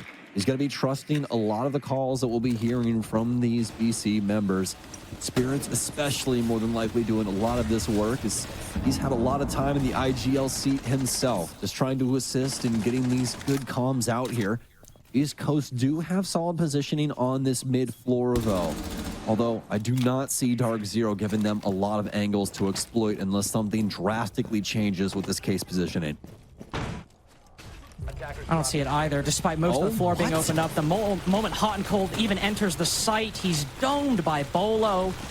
Vini again in the position where he's got to bring around back from the brink of oblivion. 25 seconds remaining. Not even intel gathering or utility capabilities. He's got to recover the diffuser, maybe try to bait out the plant or go for the kills. Banshees will track his path as he goes to recover the diffuser. Now behind the yellow position, he will force the swing out. from Beaulo and NJR. Moving up the hallway, he'll get the diffuser down successfully as the impact grenade goes out and misses Gavini. So full HP as he moves into these fights. Spots the head of one, takes the gunfight with another, but indecisive on the angle. Splits the difference and ends up exposing himself to both angles. 5-1-1 for DZ. That's the biggest thing, man. We had a cafe like this earlier on today between myself and Nick. And yeah, you can make a little bit of a run when it comes to Beastcoast position here, but as soon as something goes wrong, the pressure is seriously on. As DarkZero will be so very close to sending us to map 2 already. We feel like a blink of an eye to BC. They are now making Consulate a home, putting things up inside of the map. Deployable shields, nitro cells abound as well. Rotations to boot, but I think this one might be coming on pretty quickly. Canadian immediately hops down the yellow skylight. One player right around the corner with the shotgun. 3 roamers on this top floor site, but Vulcan Pack detonated. Canadian standing in it a little too long, perhaps losing quite a lot of HP. Thankfully got those adrenal surges to pick him back up just a little bit. So this clear of the top floor will be stalled for the time being. This is a very nice position by Pambazoo, bottom yellow. Holding this position with the shotgun can be so powerful, whether you're on the attack or the defense. Most importantly, he's just making sure Canadian cannot be flanked from behind. Spirit's trying to get aggressive in this position, worried about the bathroom window, worried about the yellow stairs. Another set of Bs goes out to make it more difficult to play in CEO. Likely going to drop down the hatch momentarily based on the amount of pressure he's facing. But now he'll back off. There's now 4 defenders all on this top floor. Oh. C4 goes out, nukes Panbazoo inside a connector. Canadian very low HP, just 1 bullet away from death. Easy finisher for Spirits, easy round 7 for Beastcoast, it seems, as Nath on the opposite side of the map from the clear now has to rappel into a really difficult situation. Flawless round from Beastcoast to start. Momentum regained? Perhaps. We'll just have to tell. Likely need another round. The verdict's still out. A really nice gap found by Pambazoo, and with the clash gone, I mean, the benefit of that for Hot and Cold is he can rotate over to yellow, over to admin. And because it's so difficult to deal with players from outside the building, a lot of the times the entry is just staring at a shield for a lot of the round. A lot of the attacking lineups we see, the meta lineups we see, also don't include a lot of counters for her. Not a lot of Kali, not a lot of Zofia. Maybe you have the fire bolts, but a lot of the times you want to save those for the execute. So with that clash gone, a lot less utility sync from DarkZero. A huge obstacle, no longer a factor. And that doesn't even start on the fact it's a 5v4. Nice impact from Gavini. I am astounded that hasn't destroyed the deployable shield as well. But it's detonated the Rotera drone, and now this checker's position without that clash becomes a whole lot more important, yet a whole lot weaker. BC still have the capability to close this out. It's just really how they try and adapt to that scenario now. Love that they have this checkers position built up because of the situation that has now befallen them, right? They lose Hot and Cold. They're going to want to try and hold on to some of these better power positions around the map. And this is definitely one that we've seen exploited time and time again when it comes to this top floor bomb site. AFA is going to continue to try and find some areas to strip away when it comes to these Rotero drones. Under the nice little flank, but not even necessary. Diffuser runs through the fire, takes out one, finds another, and now it's DarkZero with 3 kills in a row. It's Gav in behind his shield. He'll make it out through the track stingers. There's one onto his right-hand side, too. These Bs right inside grasp as well. Don't know if he knows about this player right to his left. You can see he's aiming for this far angle instead, so more than likely has no idea about the gridlock here of Beaulo. Drone through, and he should be dead to rights, but no, he slips through the cracks. And JR, can you get the fight instead? Gav, the collective against DZ, it's building. He works his way back, he kills his replacement, and he gets at JR! BC with another defensive round, but Gavini, a highlight reel, and a feather in his cap. Yeah, and the craziest thing there is that usually in those scenarios, that's where you see DZ find the most success, right? It's where it comes down to those team play moments where they're able to synergize and find good moments to get these kills. Like we see out of that drone there, that could have provided the exact situation necessary, but instead, see how that goes down, and yet another one already going awry for DarkZero as round 9 has not started off well either. Pambazoo down for the count, and 7 and 8 on top of that. We saw just how well he was playing up against LG earlier, but a lot more gaps when it comes to that. BC looking for everything when it comes to the exterior of the building. NJR will gun him down for his antics, but still just a 4 versus 4. Yeah, just trying to see exactly what they can go for. He's going to add this little rotate here for Secret. We do have a player here from BC, though, so probably not going to get too far. And Nafe? What has happened? Did the Nitro Cell catch him? I think it did. Do we have one tossed from hot and cold there? I mean, surely that's what happened. C4 goes out or it out something. the window through that verticality they have underneath this. That's what happened there. Okay, yeah. Now it's making sense. The pieces starting to line up. Not so much for DarkZero, though. They're able to get Nate back up, but on very low HP and with no real actual entrance onto the site, Beastcoast seem to be in control if they can just contain the inevitable flood from DarkZero. Beaulo starts it off in their favor. Hot and cold, the one to fall. Gunner now rotating down to try to catch it. Ram found out. Beaulo not looking. Canadian on the diffuser, but still a 2v2. Gunner got to back off only 10 seconds, but it can swing in the blink of an eye if they're not careful. NJR's got to cover. Intel on one player swinging, but Spirits from below cuts him down. Nothing NJR can do. An impactless frag. Beastcoast comeback continues. 3 rounds in a row on the defense. I mean, when I was gonna say, I mean, with that ACOG too, I mean, not only can you take long angle fights on the top floor, you can see this vertical angle being held by Gavini. That obviously Spirit's also retaking a bit, but combined with the solos who can get aggressive in the face of DarkZero, this Beastcoast defense can do quite a lot. Spirit's actually going for the retake of the top floor, but a bit lacking in intel. Pamazoo finds one, but Gavini, hot and cold, able to pick up the next 2. So advantage actually going the way of Beastcoast, though Gavini found out on the connector window, but an immediate trade. Pamazoo cut down by Diffuser, so the advantage still lacking for DarkZero. Diffuser with one more. Canadian can't even react to 3K from the rookie. Beastcoast 4 in a row on the defense, and we're at a tie game.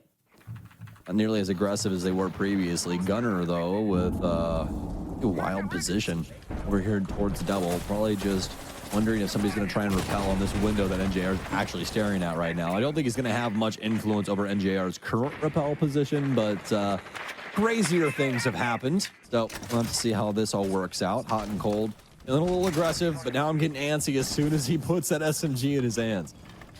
And this is what the Clash can really provide to the CEO defense. He can go contest the breach. He can go contest top Visa or admin or yellow or literally any position. And it's so difficult to deal with him because of how linear this map is.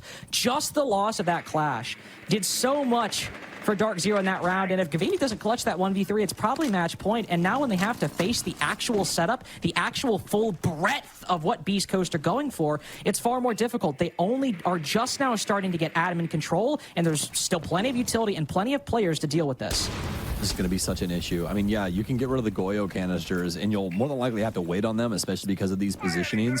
But the big issue is now is you have Spirits and Hot and Cold both lined up to delay you out. They're going to starve DarkZero as much as they can. It's really down to DZ to try and get something here. Try and get their foot on the gas, get their foot on somebody's neck. It might be Spirits as he's dipping and dashing. It's going to be BC that light up the kill feed first, too. Pamazoo, he can't find anything. He's grasping at straws, and the round's practically over before he can finally get the first kill on the board. He'll rotate back over to the single. Does have some things to worry about downrange, but Gunner with a double and Diffuser with a find. BC are in control of their own map pick and their own destiny on Consulate. We talk a lot about when you do make a choice in a map, you're usually worried about the harder side when it comes to things, and defense on Consulate is not all that bad. You usually consider how things are going to go for your offenses, so definitely a worrisome sign when you see a 1-5, but East Coast, they're on a perfect tear right now. 5 rounds of their own. Not one drop just yet. DarkZero hoping that they can match the fate of BC and seeing if they can finally get one under their belt before BC move us on to Clubhouse with a perfect defensive side. Gavini wrapping around immediately finds Nafe. Just good night. Bye-bye. Out of the round. Unceremoniously dealt with by Beastcoast. And they just rotate back. Nothing else to do. I mean, you've got the 5v4. You've wasted 1 minute 20 seconds. DarkZero opening up vertical holes in admin, as it is a split defense from Beastcoast. But once you get that kill, maybe Nafe isn't doing a whole lot on the hard breaching, but DarkZero likely going to take the next 45 to 50 seconds to get this control, Sam. There's nothing else they really need to do. And that's the thing. When you have DZ in a situation like this and you get this first pick, just dash, just run, get back to site, force them to use this full timer, because that's what they're going to do. They're forced to try and find something, and as soon as I start lining this up for DZ to take their time like we usually see, it's anything but. Canadian's going to drop down the back hatch. I think he's recognized what's going on. DarkZero have to try and make this a murky round, and so far, not so good. It's down to Pambazoo in a 1 versus 3, and he hasn't gotten too much done when it's came to this offensive side. A lot of this heavy lifting coming on their defenses, but you could say the same about BC. They've just been more successful. Agoo mine down, Pambazoo, they know exactly where this man is. He's going to dip and dash and somehow find his way to the pillar position. No case in his hands, though. Should be just, going to be pleasantries. And BC with a great round, and not only a great round, but a great half here on Consulate. 6 rounds in a row on the defense. Not a lot to complain about if you're Beastcoast. Now moving up 1-0, just one more map win on either of these maps can send them to Manchester, a first in the organization's history in Rainbow Six. Something I'm sure this roster would be more than enthused to have associated with their names. But to start, minute in, Canadian inside a kitchen, hops out the window, will make a lot of noise with that mute. Will even force, I think, the panic flashbang out from the player outside. But with the kitchen hatch soft, he will rotate back, not accomplishing much. He's lost the C4, he's not got a kill, and he's opened kitchen hatch for the attack. So a gamble not entirely paying off for DarkZero. He's trying to get groovy like these young guns, man, and it just doesn't work out the same way, does it? BC slipping through the cracks, or at least slipping away from Canadian's presence. He hops out that window, and now BC have full control over the mid-floor area. Amira in this space too that could potentially play back onto Diffuser, but it's not the angle, it's the nitro cell from Bo. A gas canister will repel hot and cold for a while. DarkZero have set themselves up for success in this basement defense. We've also seen that Beastcoast are going for one of their Monty executes. Troy's also seen that the positions inside of Dirt, Gunner, trying to push down the main stairs has not accounted for Beaulo re-aggressing on that angle. But that's the risk you take with the vertical angles opened up. Spirits can get the trade as Beaulo walks back down. But even though you don't get a kill, putting Gunner to 1 HP and losing to Valkyrie, whose C4 is already used and utility already down, I still think that goes to favor DarkZero. Gunner just now 1 shot away from death. 1 gun to support the Monty, a little weaker alongside the Monty himself, now below half HP. Beastcoast as a whole struggling to find a way in, but Gavini, the man of the hour, the hero Beastcoast need, finding a way in. Pambazoo reveals his position, flicks down onto Gunner as so little work needs to be done. Double headshots, double kills for Pambazoo, hot and cold in the 1v2. We'll see the player back off, crack the mirror window to hide his escape. Default camera beaming useless intel because Canadian knows what he has to do. 1 pump, hit the prone, round 1 for DarkZero. They most definitely can, but do you want to take that risk with NJR staring at you through a mirror window? That's a fair point. That's a fair point. You know, that's where it kind of gets caught right in the throat. You're just like, I don't know, man. I don't know what we do here. And BC, they're in the exact same boat. They're stumped right now. They're hoping that Pambazoo just feeds himself into this scenario over inside a garage, but doesn't have to worry about it just yet. Actually, wow, that's incredible the way that ends up translating into this portion of the round. What the heck happens here? Pambazoo commits himself. Diffuser picks himself back up off the ground, and he's actually the player to kill him mid-air, like a clay pigeon, off of the garage balcony. Yeah, certainly a good find from Diffuser. Can't give him flack for that, but still a poor round for Beastcoast so far. They have the opening pick, that much is true, but 2 minutes in is only when they get it. A lot of HP, a lot of damage done. Few drones remaining. Roam not cleared. Vertical angle down below to watch the gym plant. And what are they able to accomplish? Gavini just sends it into the site, and I suppose heroics are exactly how Beastcoast are finding their way over DarkZero, not only in this round, but also in this series. Canadian finds hot and cold, though. That's the man with the diffuser. That's the vertical angle that was unchecked by Beastcoast. And now Canadian can run away, trying to go for a clear with 10 seconds left. Gunner can deny it if he goes for this angle. He's got to be careful. From the prone, he cuts down Spirits. How do you lose that engagement? How does this round slip through your fingers? Can't even get the diffuser down in time. On time, indeed. DarkZero able to get their second. They can sometimes turn against the attack just as quickly as they acquire the control. Hot and Cold back on the Monty this time. Opening up this con wall is an imperative to make sure that he's not just funneled into this single doorway, that the MP goes out. Hot and Cold looks in for just a second, but backs off. 5 versus 5, and this is what DarkZero want. They want to be able to delay things out. They want to be able to use this utility into the latter portion of this round. The drone economy is starting to dwindle for BC, so they're going to move somebody back to the flank watch here, run out here from the mirror, and Gunner aware that there could be some other bodies trying to work their way out these windows and door frames in this space too. He's trying to at least hold things down for now. A nice flick onto Canadian. That was complete game sense out of him that finds that body. NGR with 1.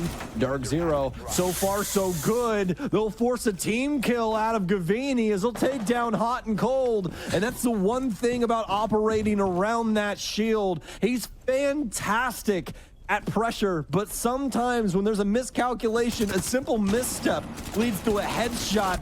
And that's all she wrote. Beastcoast more than likely falling flat on their face. Spirits with 1. That's probably going to be it. They do have the angle working its way towards the breach. He'll hop out the window and trying to delay for as much as possible for you, Carter. And he's dead. With a completely different look as well after the tactical timeout. Going back down to basement, maybe, but with the addition of the castle, the exit of the Solus and the Valkyrie from this setup, no roam, well, no intel on the roam whatsoever. As you can see, there are a couple defenders on top or around the map. Canadian finds Spirits. And where was that? Well, that's on a very classic play. Just Canadian sitting in con on top of a mute jammer. We see Foltz running that exact same play on Clubhouse. Not exactly anything crazy, and yet he finds Spirits, the Thatcher, when one of those operators DarkZero are bringing that they didn't bring before is Cade. All the more difficult, a little reliant on DarkZero giving away some opening. Vaney will use an Ash Charge to open up the, well, colloquially referred to as Ash Wall. Does see somebody sitting on top of one of the boxes in Arsenal. Not able to find the kill. DarkZero just need to not get antsy. It's really all they need to do right now. Once Beastcoast obviously push in, they'll need to react, but in the 5v4, they've got the advantage. They even have the 3 Zotos to maybe throw on a wall, throw on a doorway to make it harder for Beastcoast to actually flood in. They even got the C4s and the smokes, the more standard utility from Canadian and Panbazoo as well. If they were ever around to go 4-0, it would be this one. Just don't overplay your hand. Don't overextend. Don't give Beastcoast the opening they're seeking. 30 seconds remaining, Sam. It seems DarkZero in a good position to close the round out in that way. Well, Carter, I hope you like circuses, because this is going to be a pure funnel right here. They're trying to work their way down hatches. They're trying to work their way down door frames. It's the hatch that comes first. Nothing working out. And DarkZero putting them on a pike. It's a flawless round from DZ. And the energy now coming back to this roster that's been added for, what, potentially 8 hours of siege by the end of this? This is truly insane.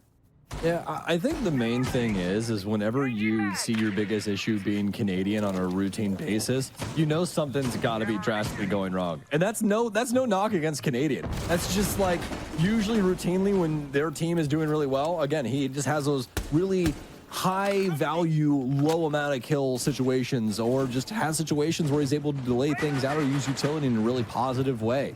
But instead, he's been the whole kit and caboodle that has been taking it to BC. They have not had a chance inside of these rounds, and a lot of it has been because of Canadians' efforts. It's not going to be the start for him. It's going to be Panbazoo instead for this round. 3-1 to start off here. Ready for the next swing, but so is Gavini, as he won't even be touched on that gunfight. Diffuser will also be able to claim 1-2. Now Beastcoast, they'll pull ahead when it comes to the man count. And you gotta give them credit at least for this. They can hit their shots. This team on the attack has been saved. Their consulate was saved just by A couple key players hitting their shots at the exact right time. Here, it's got them the 4v3. They've had advantages before on their attacking half, and they've lost them a couple times already. So that doesn't mean the round is Beastcoast. We still have a player in the wind from DarkZero. The Beastcoast have at least hit their shots. They've cleared out this roam, and on Gym Bedroom, that was more than they accomplished last time. 100%. And honestly, with this position, this is looking really solid. A lot of time, they can get their player over on balcony that's necessary, get things set up inside of construction. And not only that, but they can also accomplish something that's been needed over on Jacuzzi. Although as soon as I say that, we will have a nitro cell out of Nave. That's actually going to be the last one. So you do get some solid positioning when it comes to the setup on the site to plant. It might come back to bite DarkZero, but I mean, honestly, probably a better idea to just keep that Jacuzzi wall locked up. Take that away from Beastcoast and make it to where they have to go more horizontally, or at least more in front of DarkZero. They can't really stretch him as thin as previously. Flashbangs going in. NJR will dodge it. Logi drop incoming, trying to power the Legion inside of this position, but both kills go his way. Peeks the bedroom window, maybe a little unnecessarily, but there's Canadian to lend a helping hand. 1v2 now for Hot and Cold. Doesn't know one is off site because of that kill acquired by Canadian. So he can find this 1v1. Knows he's now over by the Jacuzzi wall, but looks the other way, worried about the con angle. He's got to isolate this 1v1. He's given time for Canadian to rotate back, but he's so lacking on information, so indecisive about what angle to peek. Commits to the Jacuzzi swing, but the player's backed off to main. DarkZero playing this so well, not giving away the advantage. Too late now to bait out the true swing for Hot and Cold. Nave will just rotate around to give DarkZero their 5th defense in a row. This could be the opening pick for DZ. Might come late. There's the push in. Canadian patient. Doesn't throw it just yet. Nothing to counter him at the moment. I think Hot and Cold might hear it, though. Might be aware, but no, the C4 flies from the top ropes and down below as well. But I think they destroy each other. I think when one C4 goes off, it obliterates the other. So Hot and Cold just on, to be fair, below 50 HP. Not dead, and that might be important because Beastcoast are struggling with every facet of this clear beyond the actual garage position. Beaulo, before the flash, is able to find one. Hot and Cold gets the trade, the boost angle. Quick work for Gunner there. Beastcoast were able to win a map off of one attacking victory before. At another 4v3, can they do it again here? And this is where things get so very scary for DarkZero. This is when BC feel indomitable. As soon as they start to get solid pressure like this is when they're just a flurry. Absolute demons in the server that seem capable of losing a round. Nice creep job there as we see as it's worked up oil pit from DarkZero. This might be the moment that they've been waiting for. In comes Hot and Cold. Canadian. We talked about time and time again up against this BC roster. He has been the heart and soul of DZ, the one that has constantly thwarted the game plan. Right now, this is where things will matter most. What a shot. Canadian will find one. Spirit somehow kills Gunner. It's a 2 versus 2. They have to try and find Diffuser. Hot and Cold's gonna be locked behind this shield, but this is it. Canadian doesn't have a nitro. Hot and Cold, he's in behind that shield. Diffuser's got a kill. And they've got what is practically the most necessary thing on this offensive half. A singular round before the half swap. I'll say seeing the Vigil is hearkening back to the worst days of Beastcoast than the better, but it was Spirits with the Boss G on that operator, so a little bit different here. We'll have to see what Gavini has to offer. The ERC might be able to cloak him, but a solo roamer playing too far away, whether it's the Vigil or the Mute in this particular case, could be fodder for DarkZero if their clear's good enough. A minute 15 seconds in, they're more concerned with getting control of these hatches right now, making their way into stock, making their way into kitchen. Since they are in stock, do they know about Gavini? Capital firing bullets. No, he's unaware. And Gavini doesn't shoot until he's got his prey locked down in stock. One more going his way, but it's the Monty. Impact grenades put him low. Second not clean. He knocks away the shield, but Beaulo knocks him down onto the floor. DarkZero only losing one body on that clear. You might have done it. That might be what was necessary. Bazoo.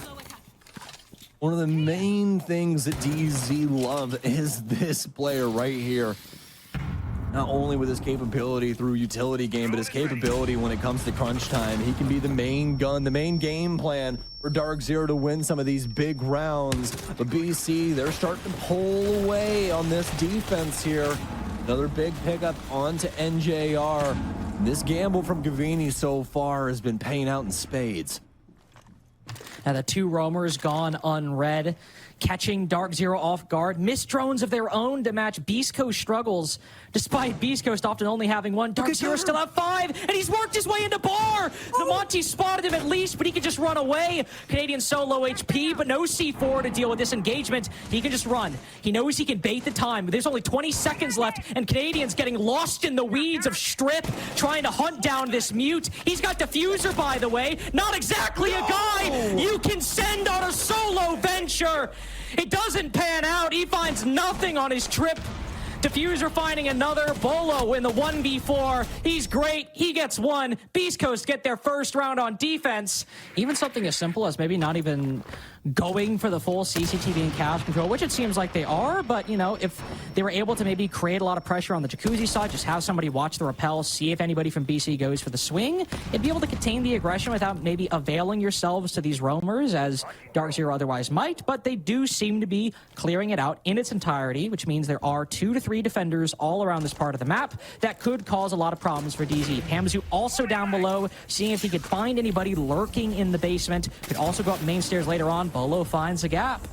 Nobody watching red stairs. He does see the laser sight for a split second flick across the rotate. We know Spirits isn't watching right now. It's Gunner instead watching from construction, or Gavini, excuse me, watching that rotate hole. Spirits loses a lot of damage. Beaulo thinks he might have the play. Spirits loses the fight, but Beaulo still not pushing. Gavini rotates off. He actually might end up getting the better of the defense just by not peeking in that particular instance. There's still only 50 seconds left, though, and they've only acquired CC. Practically perfect play out of Beaulo there. That assistance coming through, able to get that pick onto Spirits. You can see DarkZero. They want to make sure to dot their I's. They want to make sure to cross their T's. Don't let Beastcoast into this round, and this is a gift from the gods of Rainbow Six. This is a gift of the map pool and how Clubhouse tends to work. It's just very linear, very straightforward, not a lot of different things that you can really try and pull off. Not too many antics that are an unknown quantity. You're gonna have a rotate out of this. They'll have Gunner all the way downstairs to try and prevent, but Gavini's gonna kill Hot and Cold somehow, some way. Gab's now dead too. Gunner cannot find the man planting through the floor. Just everything that could go wrong has went wrong for Beastcoast, and DarkZero, I'm just gonna say it, they're on map point. I mean, to be fair, it is a 1v2, but Nate now picked back up, and Gunner traded out. DarkZero indeed on map point. A delay being brought by DC here. Something that could be very beneficial to them, especially if DarkZero wants to try and line things up for a more garage-esque take. We've been seeing a lot of teams start to favor things like construction. Gunner, you absolute psychopath. He kills Pamba. I'm scared for the player on the window. Why did I know that would happen? Gunner gets 2, and he practically decides the fate of this round in one foul swoop. Is Nathan dirt right now? I mean, he's got a minute 40 seconds to be fair, but he is in dirt. And the best part is that there's nobody playing secret. There's nobody even playing like swamp / like, you know, lounge. Like there's nobody down here at all. He's just honestly doing this for his own leisure. And there's gonna be a kill out of Gav. Yeah, Canadian trains it back, but I mean, this is just such a bad situation for DarkZero. Oh, they got the double stack too. Look at this. I mean, on the opposite side of the red stairs, 2 players watching Nate. He'll melee the barb, give away his position. Spirit's even rotating with the clash just to deny the lurk from Nate up the staircase. Gunner is put to very low HP as he's the only player actually on the roam. They've got time to try to find this guy, and they will. So now 2v3 for DarkZero. And if you want to be specific, Clash doesn't have a gun. Only 2 guns on 2 for Beastcoast versus DarkZero. But Spirits has the intel on where Nafe is rotating, has the intel on where he's pushing. One player now wrapping around inside a garage. Cam is down, so they won't be able to spot it. And Nafe will actually be able to use his final Selma on the plat wall breach. So now a bit of an angle opened up, but with so little time remaining, so little control, DarkZero still just trying to figure out how they want to end this round. With the clash staring them in the face, Nate finally decides to go up red stairs to fake the pressure. On the initial engagement, loses a lot of HP, isn't able to finish off the Fuser, doesn't finish him off on the re-swing, and with the pistol, the Fuser for 2 to wrap up that round and get the 6-3 deficit for Beastcoast. Inox on. I was a feeling that there's somebody in the area, and the Inox will confirm it, won't he? Oh, who can deliver? That's the real question. It's usually Bo, but this time it's Gunner with the gun-E. The SMG-11 does him in. Gone for the Last trade. time, I believe it was the P90, but my God, man, Bo just cannot get the ball rolling up against Beastcoast. It doesn't end up working because Gunner just walks through a mute jammer, it deletes the drone, and my boy is still up here. He's not rotated back. I mean, he's screaming. He knows he just got away with highway robbery. He can play his life now at this point. He's already used his C4. When you're in the 4v5, you say, all right, maybe I should rotate back because if I die, it's a 4v4. Now, it does not matter. Play your life. Try and win as many fights as you can. Triple kill now for Gunner. He's even got intel on his position. Canadian sending it to Nath and himself. Finally, Nath stops his reign of terror on the top floor, but this round is chalked. Gunner getting excellent value out of not the best clear from DarkZero. Now Canadian will reveal his position by throwing that nade in from dirt. Just confirm it with the second. You're trying to bait out the swings to catch Nath on the long angle, but hot and cold with the C4. They'll put Nath in a difficult position, bottom main, moving into Moto. TCSG around the corner, spelling doom. They trade. That's a Beastcoast victory. The gap narrows just a little bit more. DarkZero might have 1, but Beastcoast 2 away from OT. That's certainly still good, but so does the MPX from Gunner. Then again, most of the weapons Gunner are using. Able to cross red. Hamazu cutting down Gavini early on. What a nice find. We didn't see the Solus work out on the plant denial before on Gym Bedroom, but Panba, again, all the way down in basement. Nobody crossed him last time.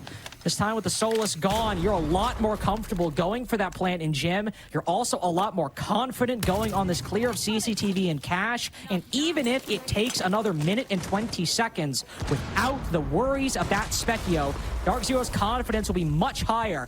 Chip damage done by that C4, the Adrenal Surge completely erases it. Well, obviously concerned about some kind of camera. I think everyone from Beastcoast on this side of construction and CCTV, but Gunner's only good for 1. The smoke will choke off the Monty's entry on top red, maybe giving Gunner the opportunity to fall back. Canadians certainly will, pulling back down red stairs, and Beastcoast extricating themselves from this realm. It might come down to blows and who dies last. Gunner maintain this cross, just trying to assist his team hot and cold, up close and personal. It's down to the info game here. Who knows what? Do they know about these positions? Hot and cold's ready for the hop out the window. He'll find one himself, and now he's going to have to try and drop down and reinsert himself on the main stairs. Gunner will be able to take out 1-2, and it was a great gamble here from BC. They doubled down on this positioning here in construction, tripled down, honestly, with the amount of bodies that they had in the area, but now it's down to DZ to try and do their due diligence, try and find some space, and they've done exactly that. Canadian, a master pilot when it comes to shields, especially in the common day. He'll find a big kill here inside of Waits, but they still need a place to put this case down. He'll take cover behind the reinforcement. NJR gotta cover, gotta get these picks. One goes his way, he lines up both! They get the attack they need, 2 on their side. The comeback not happening from Beastcoast. 7-4 for DZ on their pick. We have map 3 on the cards. Both major qualification games. Nothing but bangers.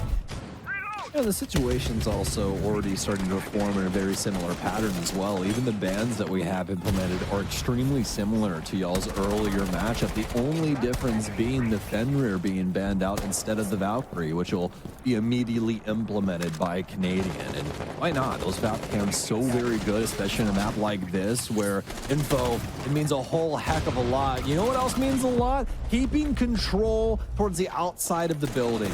Something that we touched on when it came to Consulate. Something that means a lot on a lot of these maps, especially if you're able to actually get things going in that manner. Both maps, they've lost the first 3 to 4 rounds and then switch off afterwards. And where's Panba? There he well, is. He's back on East Stairs. Our boy, alongside Canadian and Break, a very similar setup to what we saw earlier. Canadian, through the shield, is able to put shots on one behind him, but Panmazu wrapping around, cuts down hot and cold, but maybe DarkZero overcooking it a little bit. Panba and Nath both go down. more importantly, Beastcoast lose that Monty. It might not have gained a whole lot this series, but it's still something Beastcoast want to keep alive. Honestly, I'd say DarkZero's reached pretty equal footing. They're very capable from this situation. And JR was a little worried about how the swing would go, but that player is actually going to be on the outside of the building. Spirits is aware, rather, NJR is aware of Spirits, and he'll win it out. MPX at range, but still capable up against the 417. And not only that, but so many layers still to DZ, too. You still got to worry about Bo inside that backline on the dock. That's something that's quite scary at the end of the day. BC do have some time to try and mull about. As you see Diffuser fling himself down east stairs, they know they have to get something going. They do, and there's actually only one player on the site. It's just Canadian on low HP. Diffuser doesn't check it until the last second, but cuts down Canadian. Bolo and NJR have to rotate back, but smart play. Bolo retakes the hatch as Gunner rotates into the other site. C4 goes out, but can't detonate him. Can only get an angle, and he finds it. NJR cuts him down, cuts down Diffuser too. Very similar situation in the last map. Opt out this window, killed 2 over on the balcony, some escapades, playing back in towards the office area too. Not going to go for anything just yet. As soon as that sign of danger, as soon as that Selma starts to break up that positioning, he makes the smart decision. Nice. He drops back downstairs, but he's discovered Beastcoast to have another dog in this race. They have another angle downstairs, and they've somehow found that layer from DarkZero. What a discovery. Actually, a really nice clear from Beastcoast. They've got the Selma on the wall. They're able to take down Pamazu down below, but not finish him off, which means, statistically speaking, the opening pick going the way of DarkZero as NJR cuts down Spirits. Traded out very soon after. Polo's rotated down and stemmed Panba back up. He's alive to go for the flank later on in the round. This defender now entirely in the wind. Beastcoast undoubtedly not aware of it. Maybe they'll find the Oryx on a drone later on.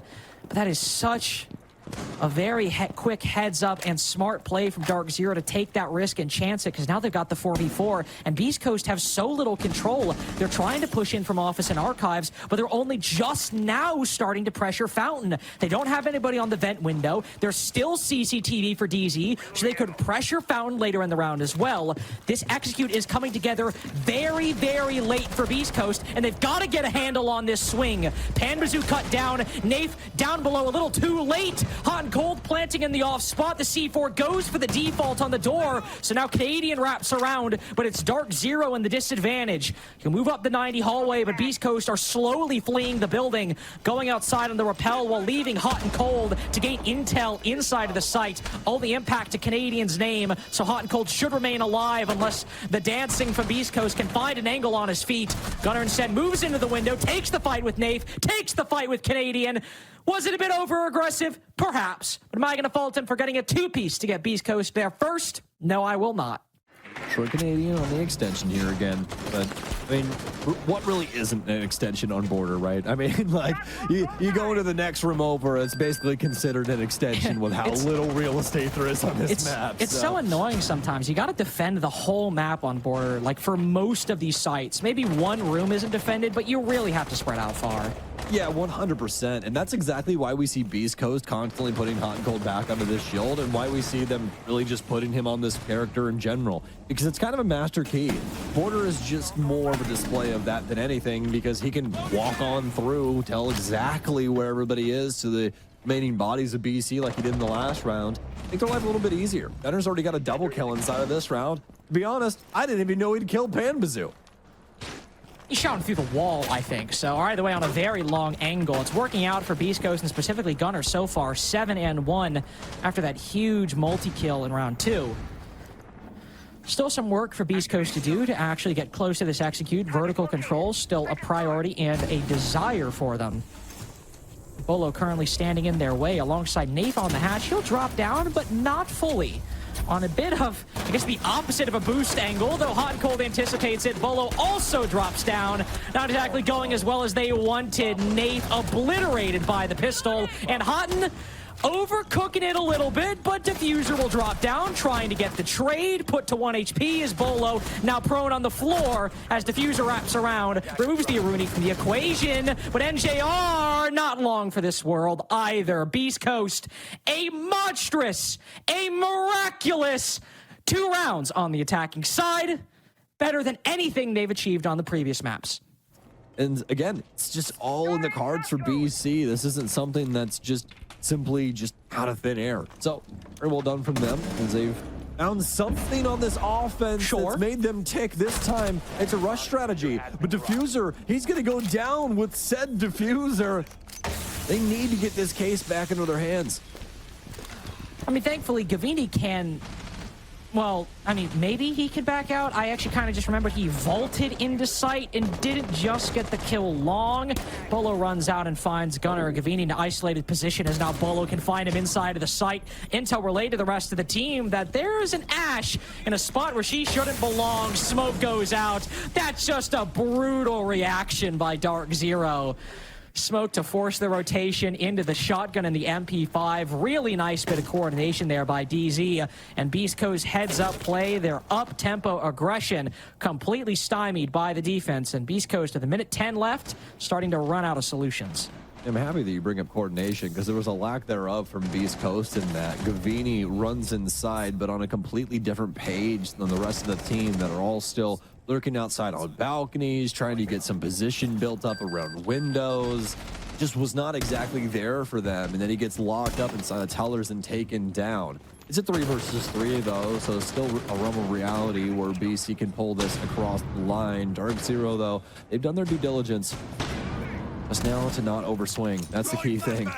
Gonna be rough here, especially for, I believe, Pamba in this position. Don't really see a way that he works his way out of this scenario. Spirits will be able to claim that kill. Canadian looking to reclaim the top floor. Speaking of, we'll do exactly that. Let's have one around the corner and one outside on the balcony too. Does he actually have the capabilities to shut this down? He's got the window angle.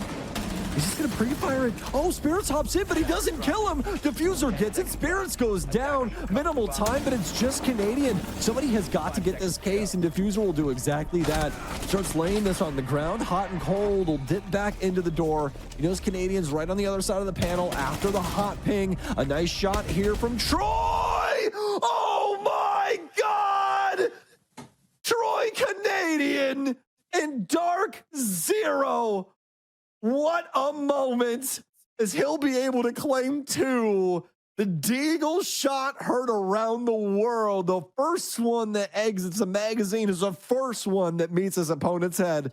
They kind of run off of energy. They run off of their capability to kind of stand tall with some of their key figures of this roster. Hero, virtuoso type things going on. For DarkZero, they can make some magic of their own, and that's exactly what we see inside of that last round. It just comes from Canadian, and it has been routinely coming from him inside of this series. And that's been the strangest thing.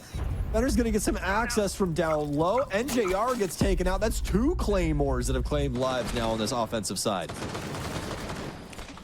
NJR falls on the aggressive play. Hot and cold. Outside now trying to take the position, take the control inside of CCTV, can relay the intel of 2 remaining defenders playing around this top floor. Diffuser now rotating to use those bees to try to enact or act off this acquired information. Still not a whole lot of other angles just yet, but now with the bees going out, a long angle from Beaulo could still prove dangerous to anybody trying to peek behind that shield. Monty put to half HP. 3 drones remaining for Beastcoast as well. They've got the pick on NJR, sure. But when it comes to actually clearing out these defenders, DarkZero are very much retreating and playing on their own terms. Beaulo decapitates Gavini behind him. There might be a Monty right in his face, but he's finding a way through this, finding a way to survive until Diffuser cuts him down. At the door of Armory, the bees come out. Spirits cuts down another. Might be Canadian retaking it. Panbazoo hopping out, but that signals to Beastcoast that Armory itself is clear. So they'll move in to put the Diffuser down, but Canadian wrapping around. Panbazoo falls. He's got to win this fight. He's got to land it here, but we're in the post. Beastcoast are moving back. They finished off the bandit, and the bees go out just for safekeeping. They've spotted him from the outside. They've sealed up the round. Beastcoast retake their lead. Gotta come now. You can see DarkZero, they've reached deep inside of their utility belt here, deep inside of the strat book. Looking for something new, and it's going to come in the form of a site that we don't see all that often. It's going to be customs. DarkZero try and hold on to this. won't have the capability to actually lock things out when it comes to jail. Pamazoo will actually strike first as he takes down Gav on a completely different, plane of existence practically from where we were over inside of that portion of the map. You know what I'm vibing with? New site, final round on attack. Let's take a listen into Beastcoast comms and see how they're able to handle this new challenge. We pressure CC and then I might be able to just sneak a plant or something. Matt in jail. Speaking. Oryx is your triple still, Zach. Around the window, picking the window. You have a dome cam? No dome cam. I'm getting you one. Lit, should be lit. They have this like. Okay, we need to decide what we want to do. We're really split, boys. Yep. Nah, we gotta Get the pick All comfortable for you, Zach. They have a soulless break on me. Alright, Let's can we take take I'll call for you. CC? Can we take CC or no? Can you double walk up with me? Close Oryx, enough. Oryx. Can you get on my Darkhouse. cam? Can you get on my cam? Yep, Gab? I can walk on metal. Yep, dude, you're good. I can walk on metal. boys. Close, on ping. Fucking armory. Nice. Nice. I'm not walking metal. I'm resetting. Look at close books is Doc. Close books is one. Yeah, I'm gonna hit archives. I'm with Tethers. All three were above, guys. Yeah, don't do above. Listen, Doc is on ping. He's fighting books, running armory. Can you walk it back up archives? Walk back up archives. It's jail. Ran out jail. Yeah, walk up back archives. Hit it back. No, up. wait. One shot, workshop. One. Yep. You have that. One's in workshop. You have that cam, Matt. Front door cam, Front door cam. You can join the workshop, guys. Yeah, workshop. Hold my jump out, Sean. Supply and workshop. Join this workshop. Yeah, but there's a guy above, boys. That's the problem. Let's go to workshop. Yeah, Yeah, I'm ping, Zach. I'm ping. Horseshoe. I'm going to the front door. One's gonna be like supply or like close front door probably. Yeah, one was I'm supply. gonna have to start working in like passport, boys. We gotta start moving. I'm in This front, Doc's Zach. Let's kill this guy. He's my service desk over here, I think. Sound. No, he might be by the hatch. Might have jumped up hatch. Nice. I killed above. Hit site, guys. Hit site. You had to hit site. Workshop door. You just try and plant there, Sean? At the default spot? No one above. Hold this vert. There you No go. one above. 50, No one above? 25. No. No one above. Okay. What are you doing? I'm going blue that. Close on me, Sean. In mini. Fight. One's bottom metal. It's a mini. I'm fighting him. I'm not fighting. I'm playing post. He's on me. Yeah, go for it. They're Go. comms. Yep. Oh, we could 25. call hits off audio, Sean. Think. Crouch, you could go jail.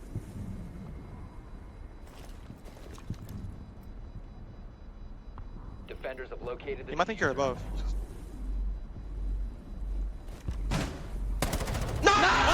Sean! Good fucking job. On defense, he might maybe get a little over aggressive, but 12-2 on the Solus. He's a threat that DarkZero have to worry about, and Canadian will immediately concern himself with. Drone going out, Gunner will consider it, but then back off from the main door position. There are a lot of players from DarkZero hovering around this middle floor. Pamazoo creeping in, will spot the Solus, but overflicks by just a hair, and Gunner's able to land the shots, will be traded out. They're all just holding back behind these castle barricades, using these mute jammers to delay intel. Diffuser! Be careful, my friend. You're in the 4v4. DarkZero starting to get low on time. Don't give them the opening they see. Gavini's got the right idea. Still sitting behind. Oh, Beaulo can't thread the needle. Gavini almost losing his life. Would have been a great shot from Beaulo. Could have even been a better cutoff, but Gavini somehow gets away, and Diffuser somehow gets the pick on NJR.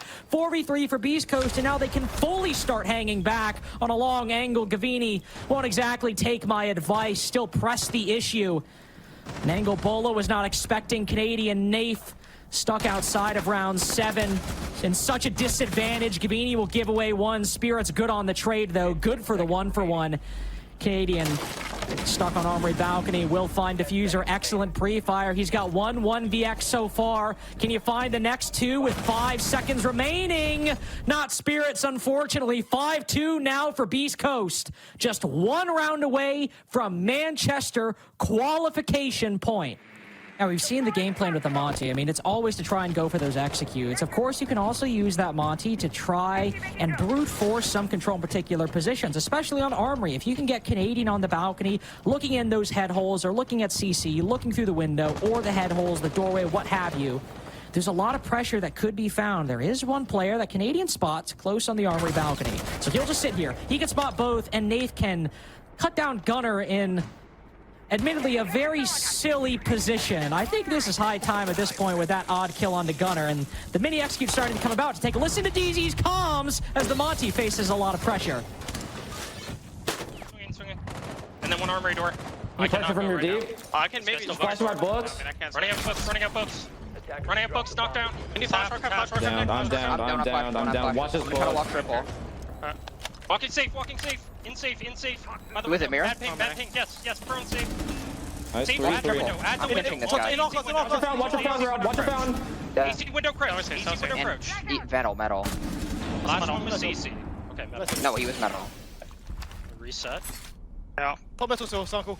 Or blue. I can swing with you. One of them will swing with us. Play together. Nice! Good shit, guys. Good shit. Or cut off the rotate back from east stairs, can pressure the hallway. Just have to make sure you don't end up dropping the fight to Diffuser. The castle caught lacking. Beaulo, a free pick right there. 5v4 for DarkZero, and now they have the benefit of being able to focus on the rest of the execute. They can start looking at that top floor, flexing upstairs, while still retaining such a key bit of map control acquired essentially for no cost at the attack. This positioning here now. Although they've lost a few, BC have had the ability to slow things down and keep things at least kosher. And that calculative nature here, at least on border, will find them Pambazoo. There's nobody actually around in that neck of the woods to really be able to assist them. Oh, Canadian tagging up Spirits through the break room wall. Able to down as Spirits hops over into the courtyard. Highly doubt Canadian even is necessarily aware of that. But at least we know it is a 4v3. Well, maybe just an effective 3v3 as Gavini with the C4 and with the gun earlier in the round have got the advantage. A triple at this point, undealt with inside of Workshop. Another clutch situation for Beaulo and Canadian, or for DarkZero as a whole. Gunner pops up. There's a mirror window looking at him, though. On the breach, Bolo's not aware. Canadian got to bring this one back, but Diffuser in the control of the defense. Canadian revealing his position over by East Stairs. He's still got the mirror window to watch him. C4 goes out. Shots land.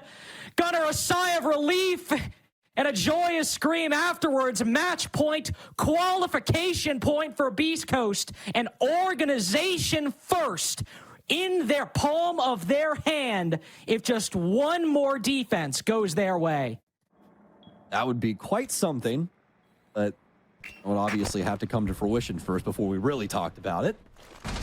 DarkZero working their way in on this top floor, at least when it comes to the drones, but BC have done their due diligence, holding steadfast, not only when it comes to some of these extremities, but also when it comes to this bomb site, making it very difficult to try and not only get any info, but try and get any gameplay going on when it comes to a few of these angles. I mean, you can see the difficulty Nafe is having right now with that gunfight top metal. He's already used the bees. Pamba lurking down below. But Hot and Cold's taking down the vent player. They want to go for this rappel they went in against the LG game earlier. Nafe is supposed to smoke in, or sorry, rappel in off the back of the bees. Try and put the diffuser down, but with the ventilation window player gone, it's much more difficult to stomach it. He'll rotate to the vent window instead. And now it seems off the back of the OSA. DarkZero to try and save their chance at qualifying for the major, going for the Archives plant, but Nafe will have to hop in through the window. Canadian baiting out the utility with that Talon shield will go in. C4 will likely come out as a logical response by Gunner. He'll hold it, he'll wait. Gavini and Hot and Cold both follow up with 2. Gunner sends it over. Canadian blown sky high. Beaulo in the 1v5 on Armory Wall can't do a damn thing! For the first time in this org's history, Beastcoast and an island of misfit toys find their way back to stardom and qualify for the Manchester Major. There's Nafe. Bring up the Twitch drone. There's a Twitch drone kill yesterday. I don't know if you saw that. I was casting Brazil with Gibson yesterday, and the very final kill that sent E1 to the major was at the hands of a Twitch drone. Quite remarkable. I don't think we'll see that this time, though. It is quite likely that the first blow will come towards Yaga, who's playing on that main floor, drops through elevator back down to the bottom floor bomb site as we hit the halfway point of the round. It's a very quick start for Pambazoo of DC and lobby side, but instead didn't want to risk progressing too far in the building. rotated top floor, destroy some of that soft floor, pop the hatch, and now we see OXG. They're falling off that open area extension. But the timing right now is good for the attack of DC. They got 1 minute 30 seconds to work with, and all they gotta do now is pop the server hatch and attack servers, or simply go for a lobby hatch drop. But looking at the player positions and Canadian inside a dirt tunnel, they very likely will want to go for a server-oriented attack. To Brow, 3 of those soda canisters in pocket from Newers. None spent yet, so that means that they're gonna try and use it later on in the round, maybe near the bomb site itself for a possible plant deny, or that A hatch deny, perhaps. Same with Beaulo, 3 EMPs in pocket. They could deal with that Kite Claw, but they haven't yet. Time could very well be a problem here for DC, and there it is. 2 more soda canisters in pocket. They cannot get this hatch opened up most likely. Be able to bide so much time. I think you pointed that out correctly. 40 seconds left. Now closing in on 30 seconds. It's dire position. Second wall opened up next to the main door of this bomb site. Pambazu, the leadoff pick onto Newers, traded right back with Gomez playing inside a vault over by Gold. There go the EMPs. Bees as well as Canadian attempting that plant. I don't know if the Nitro Cell was caught by Beaulo. It sure looked like it though. Canadian gets the diffuser off before dying to a Nitro Cell. Beaulo's job is done. It would have been nice if Troy survived, but I mean, at least you got the objective in your pocket. Easy trailing numbers. Yaga will retake above, all the way above, up to that second floor. Nafe is holding down open area. Yaga now going for a rotate, but they've actually reinforced the hatch. It'll work against him. Now he'll tussle over towards square. Beaulo picking off Gomez. Yaga, a nice kill. Nafe is just waiting. There's no real reason to move a muscle. They'll drop, head towards the diffuser, doubling up. OXG has Dream on the corner. Oh my! They need to now get Diaz onto it as Nafe swings in and gets the last 2 kills. An excellent post-plant for DarkZero. All of these players in the right place at the right time. And DZ takes round number 1. It's always a bit awkward playing a basement bomb set against a team like DC who are so good at executing 5 versus 5, because that's how basement bomb set on Bank plays out more often than not. So playing open area, for example, is very different. You can roam early, extend out, try and get some kills like Diaz does there, and buy those early advantages. The similar position that Pambo was in before. Yaga dies, by the way, and so does Nave. Nave was the hero of the previous round. Dream roaming. Ambazu sees one through the opening created into that teller's wall, looking all the way towards open area. Dream was in archives not too far removed. Open area defense. Not exactly looking as strong as it did just 30 seconds ago, with OXG down 1 in numbers. Tricky. Gotta make sure they hold enough map control to slow down the attackers, but also don't overstay your welcome, because all this verticality from above can be tricky to deal with. I haven't seen Canadian just yet in the Ram getting those boogie drones out. He's gotten 1, but 2 more in pocket, of course, to go. And GR just holding down the cutoff rotation here on... Okay. Oh, goodbye, Newers. It's a 1-tip from NGR. But also, Newers, why are you swinging that, right? I mean, okay, they're playing 3-4. They're trying to get down or get back with that man advantage. But now we're in a terrible position because 2 players cannot hold all the entry points towards the bomb side. So now Dream has to get creative. Likely try and go for a flank or a kill. 30 seconds to go. But look at this, DC. They have the drone. They got the intel. They heard Dream's position, they get the yellow pings. Will they go for the kill or just simply ignore him? I mean, at least you're relying on 2 excellent support players. Both Dream and Gomez, absolutely capable of clutching out a round. There's Dream swinging. He's the last one left as Gomez is pulverized in the bomb site. Canadian with diffuser, getting it down successfully. And now, all about ensuring Dream does not get back towards the bomb site with great safety. 1 kill to his name, Voltol in. Instead, we'll opt to maybe go over towards square before thinking otherwise. Now into admin. Chasing these players from DZ. Keep maneuvering around. He'll make some noise this whole time. I'm sure DarkZero are somewhat aware of his whereabouts. Dream firing away. Nice shot on the Canadian. Sidearm out, but oh my. Trying to hit a shot with those iron sights is a foolish endeavor more often than not. Too busy chasing shadows. Beaulo situated, able to win on that final kill before Dream can get onto the diffuser, and it's a 2-0 start for DarkZero. Let's see what DarkZero have to say in this round and how they're gonna problem solve this defense from OXG. Flash is probably, they're gonna probably power US too, so I'd play it very slow. I'm up E3. Just like drop lip. Yeah. E3 and quad. One's still quad. I'm holding him right now. Is that ward and quad? Yeah, ward and quad. Cade was E3. I think we go stock. We go stock. We go stock. Okay, I can go. I can go. Fuck that. We go for the stock wall. Go for the stock wall. I'll Ying. We Yankee Ace. I'm gonna rotate off of here. I think it's gonna be the wall my planer, so make sure we check. Repel if you have to. I can. I can stock right now. That's fine. A little bit. So is this one better? Okay. Let's get some burns for the. I can't. I don't even see magnets. I don't even see. Okay, all right. If there's no magnets, are you ready? Let me watch my swing. I'm gonna burn one swing. Okay. Dropping on this. Go. EMP. I need to EP or not? Yes. So I can just flash. I'm EPing now. I'm watching your swing. Full flash. Flash watch the jam. right now. He's gonna walk up man. Natural stock, man. Natural stock. Yeah. Natural stock. Flash turn back. Did we get the kill? I can go printer side. Here. He can walk up. I don't know. Eyes on him? He's walking. Can he come on main or not? He's on main. Okay. Fuck that.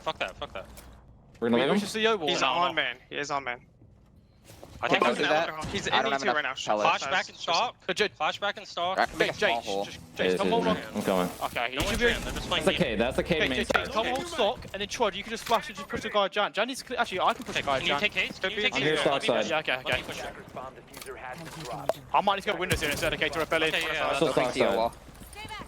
I can push Jan. Flash is just gonna hold me here. Just distract him. Yep. Can you flash quad quick, Connect? It's Warden. I know, gonna no, just one zap me second. out here. Yeah. I need the timing. He's got like quad one. I'm repelling right now. Kill me from meeting. Yeah, that's not quad. I couldn't do anything. One side quad, Nick. Beating quad. No banana. This son of a bitch. Okay. Trip.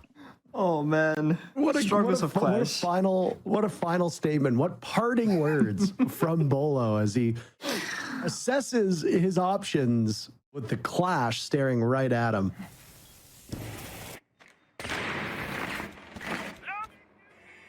Very quiet round so far, though. Only 45 seconds left. You wouldn't even assume that if you'd been watching along. The utility battle, as this bottom floor bomb site tends to be. How many of those Goyle canisters have DZ opened up? Do they have safe passage on in? Spot the Kaid of Gomez still holding down garage, but they've missed the fact that somebody from OXG has now resumed that position at the bottom of the stairs. You hadn't seen that shoulder for a second as Pambazoo did. You could have been in trouble, and there's Diaz getting very active. Not before Dream has died, though. Both teams into a 4v4. Canadian had some struggles on that Ying. Down goes Beaulo amidst the smoke thrown out earlier. Canadian firing away in active desperation. They'll attempt to plant through the back of the bomb site. Nave and NJR still alive. Does OXG know this? Yaga trying to stop it, and just like that, the round is over. Every single player of OXG trying to get active in stopping Canadian, and none of them successful. Nice to see Beaulo competing back at this level, and he's had good games. He had that, what? He had that 0-7 game, and then he had a 12-0 game, was it? Or a 13-0 game? 0-8. 0-8, sorry. 0-8. Wouldn't want to not credit him for one of those deaths. Pambazoo dies to Newers.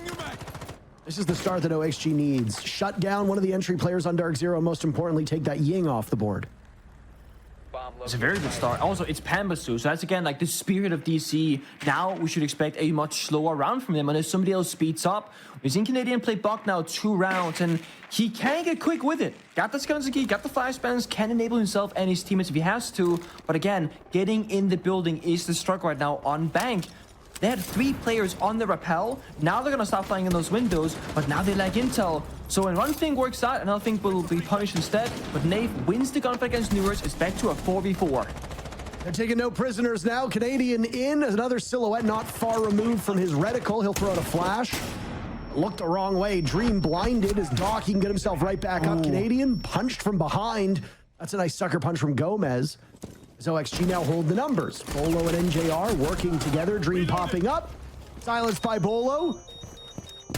Where is Diaz? That is the real question. All this action happening and the bomb site is actually down below. Teller's archives, all 4 sites have now shown up. What is Beaulo to do? He's holding on to that diffuser. Yeah, the issue is intel. 2 drones from DC, likely, just like flank watch or dead drones. So they're playing this round blind. Now just play together, 3, 2, 1, try and organize something and get into that bomb site, and NGR might just lead the charge. They're running out of time though. Oh, up to NJR.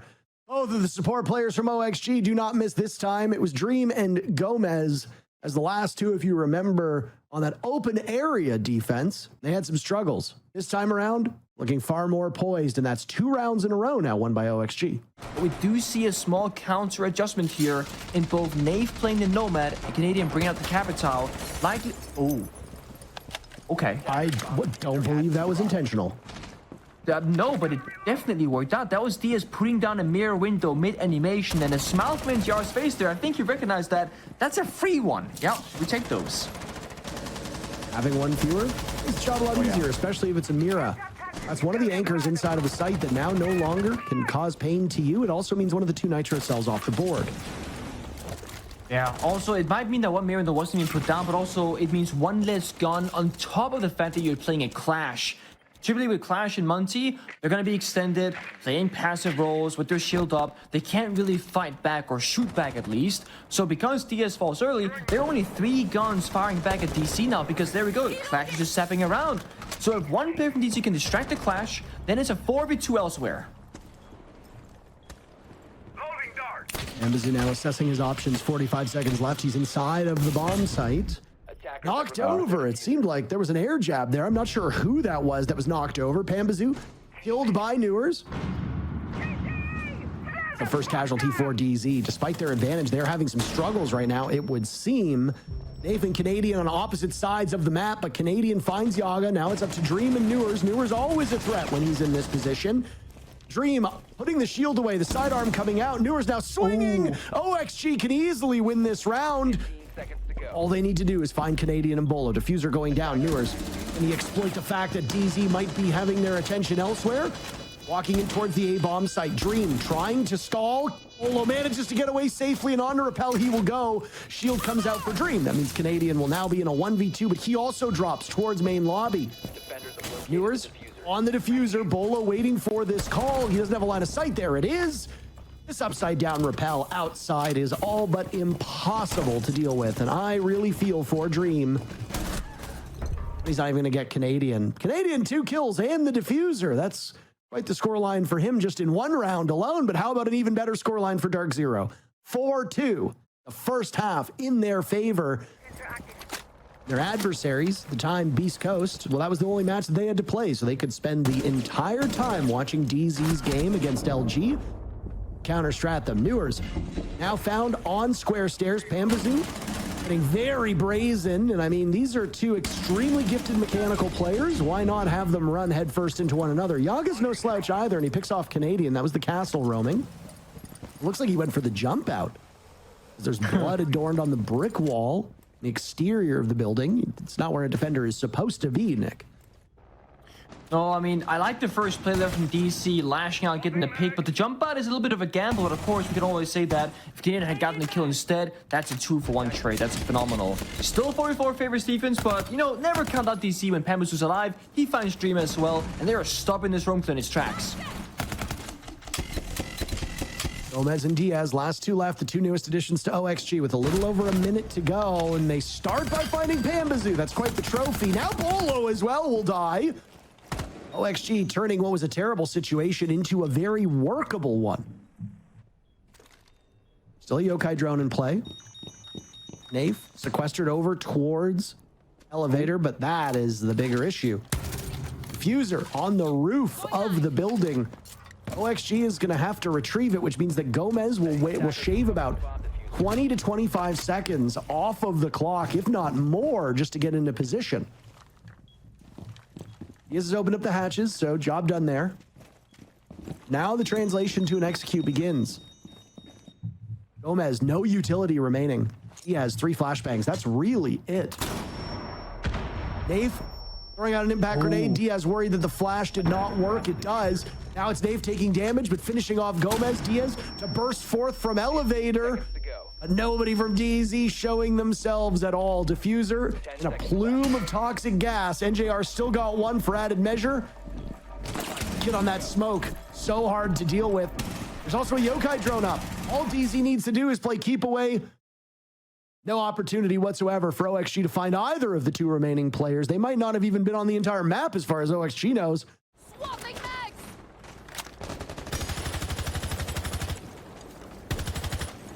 We got to hear what DarkZero was saying, and I think this is a perfect opportunity with the fact that Diaz just got the leadoff kill on the Pambazu, that we take the same time and opportunity to do it with OXG as well.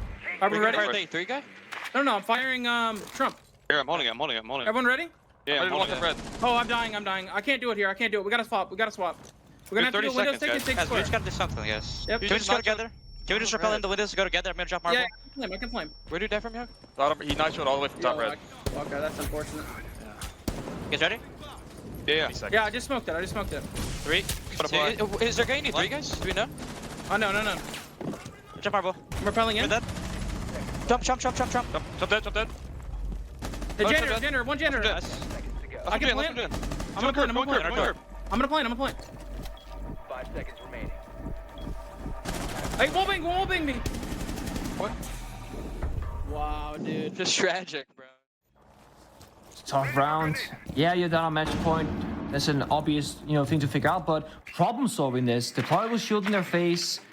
No real soft destruction. I mean, you got uncookable nades on York and you got Diaz on the floors, but they're progressing very slowly here. Might just be smokes and flashes and Gomez like straight in and try and gamble those 50-50s. But then it starts up the Toxic Babe. DC are stalling out OXG. They're just gonna go for it. Pambazu and NJR greets them. OXG falling by the wayside. Gomez the only one on the board so far. Down goes Nathan Canadian.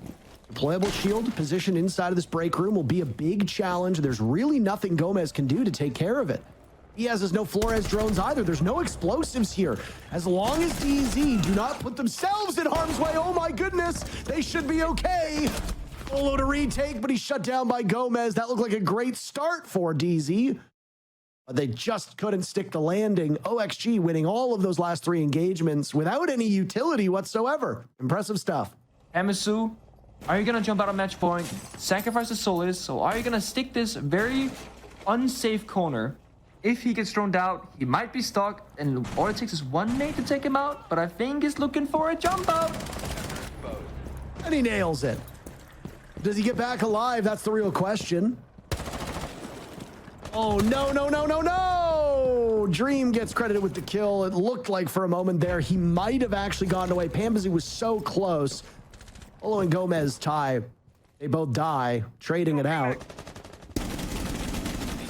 Defense has a pretty clear win condition right now. You gotta go plant deny, toxic babes, impact grenades, and of course those yokai drones from Nave on the Echo. But likewise on the attack, you got IQ up alive. So both teams can very comfortably still play to what I think they wanted to originally in the 5 versus 5. Attackers can go for a plant, defenders can go for a plant deny, and they can both counter one another. And it's 3 versus 3.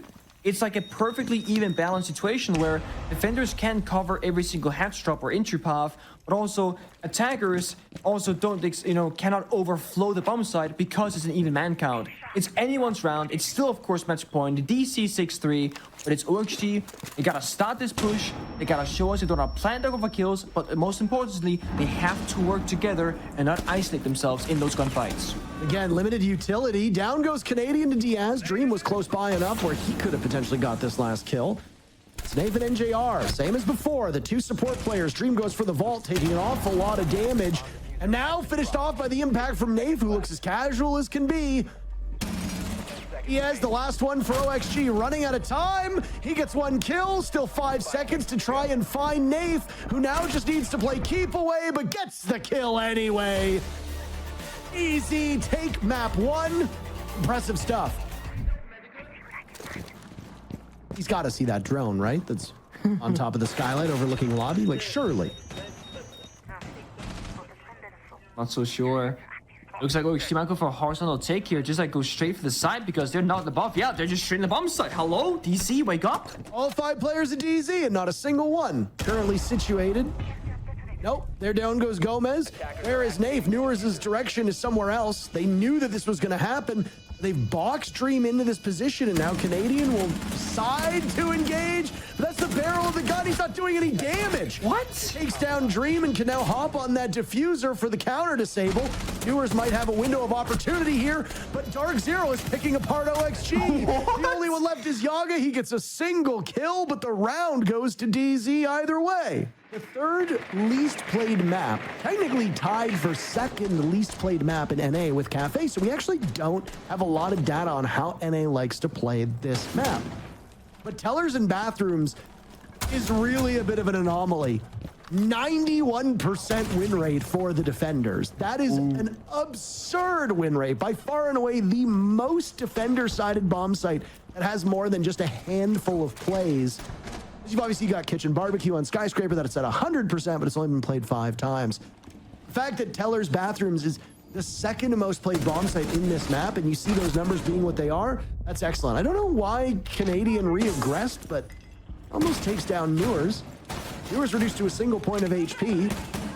A stellar player for Oxygen. You need him if you're going to be outdueling these players on DZ, even though everybody else from OXG stepped it up today.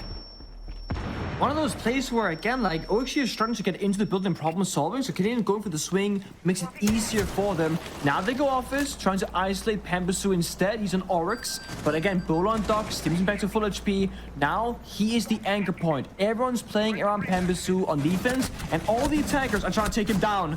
Oh, he gets one, almost two. Well, I say almost. He actually didn't do a single point of damage to Dream, but the crosshairs were certainly close enough. That's a brief reset. Beaulo holding on to 2 stim pistols. At any point, he can use those to get himself back up. Or his teammates if somebody takes any form of damage. Right now, nobody from DZ has suffered a scratch. This could be tough. That's a very deep angle, cutting the entire bomb set in half. There's one saving grace, though. If OXG are too slow and start going for a plant, Nave is playing Echo once again, just like on Bank, and can shut it down immediately. They got 5 Bs left on Grim. 1 more summer charge in pocket as well. So they can just use the Util, go into that bomb site, and again, 30 seconds. This Yokai drone shouldn't stop the plant because OXG, they have enough time. Dream just needs to wait for the go-ahead. Gomez to watch from the door. NJR picking off Yaga down below. Yaga's having a really rough day. I think he finished that first matchup with only 2 or 3 kills. Dream attempting the plant. Diaz and Gomez now to cover. The 2 new players will be looking in this direction. NJR down below, and the extra cell will connect. Now it's Gomez's turn. Lined up. There's still a Yokai drone on the board. Everybody's getting fed to the DZ show. That was an unpredictable end to the round, but DZ goes up 2-0. Teams are adapting, and once again, we are starting to see things speed up. This is not the defender stranglehold on the meta that we had just a couple months ago. Mind you, gunfights were still fast then, but now changes to defenders have obviously made it so you can attack a little bit easier. Pambasu learned that lesson the hard way in that round, and now Canadian will as well, as both have been picked off, though Canadian hasn't been finished yet.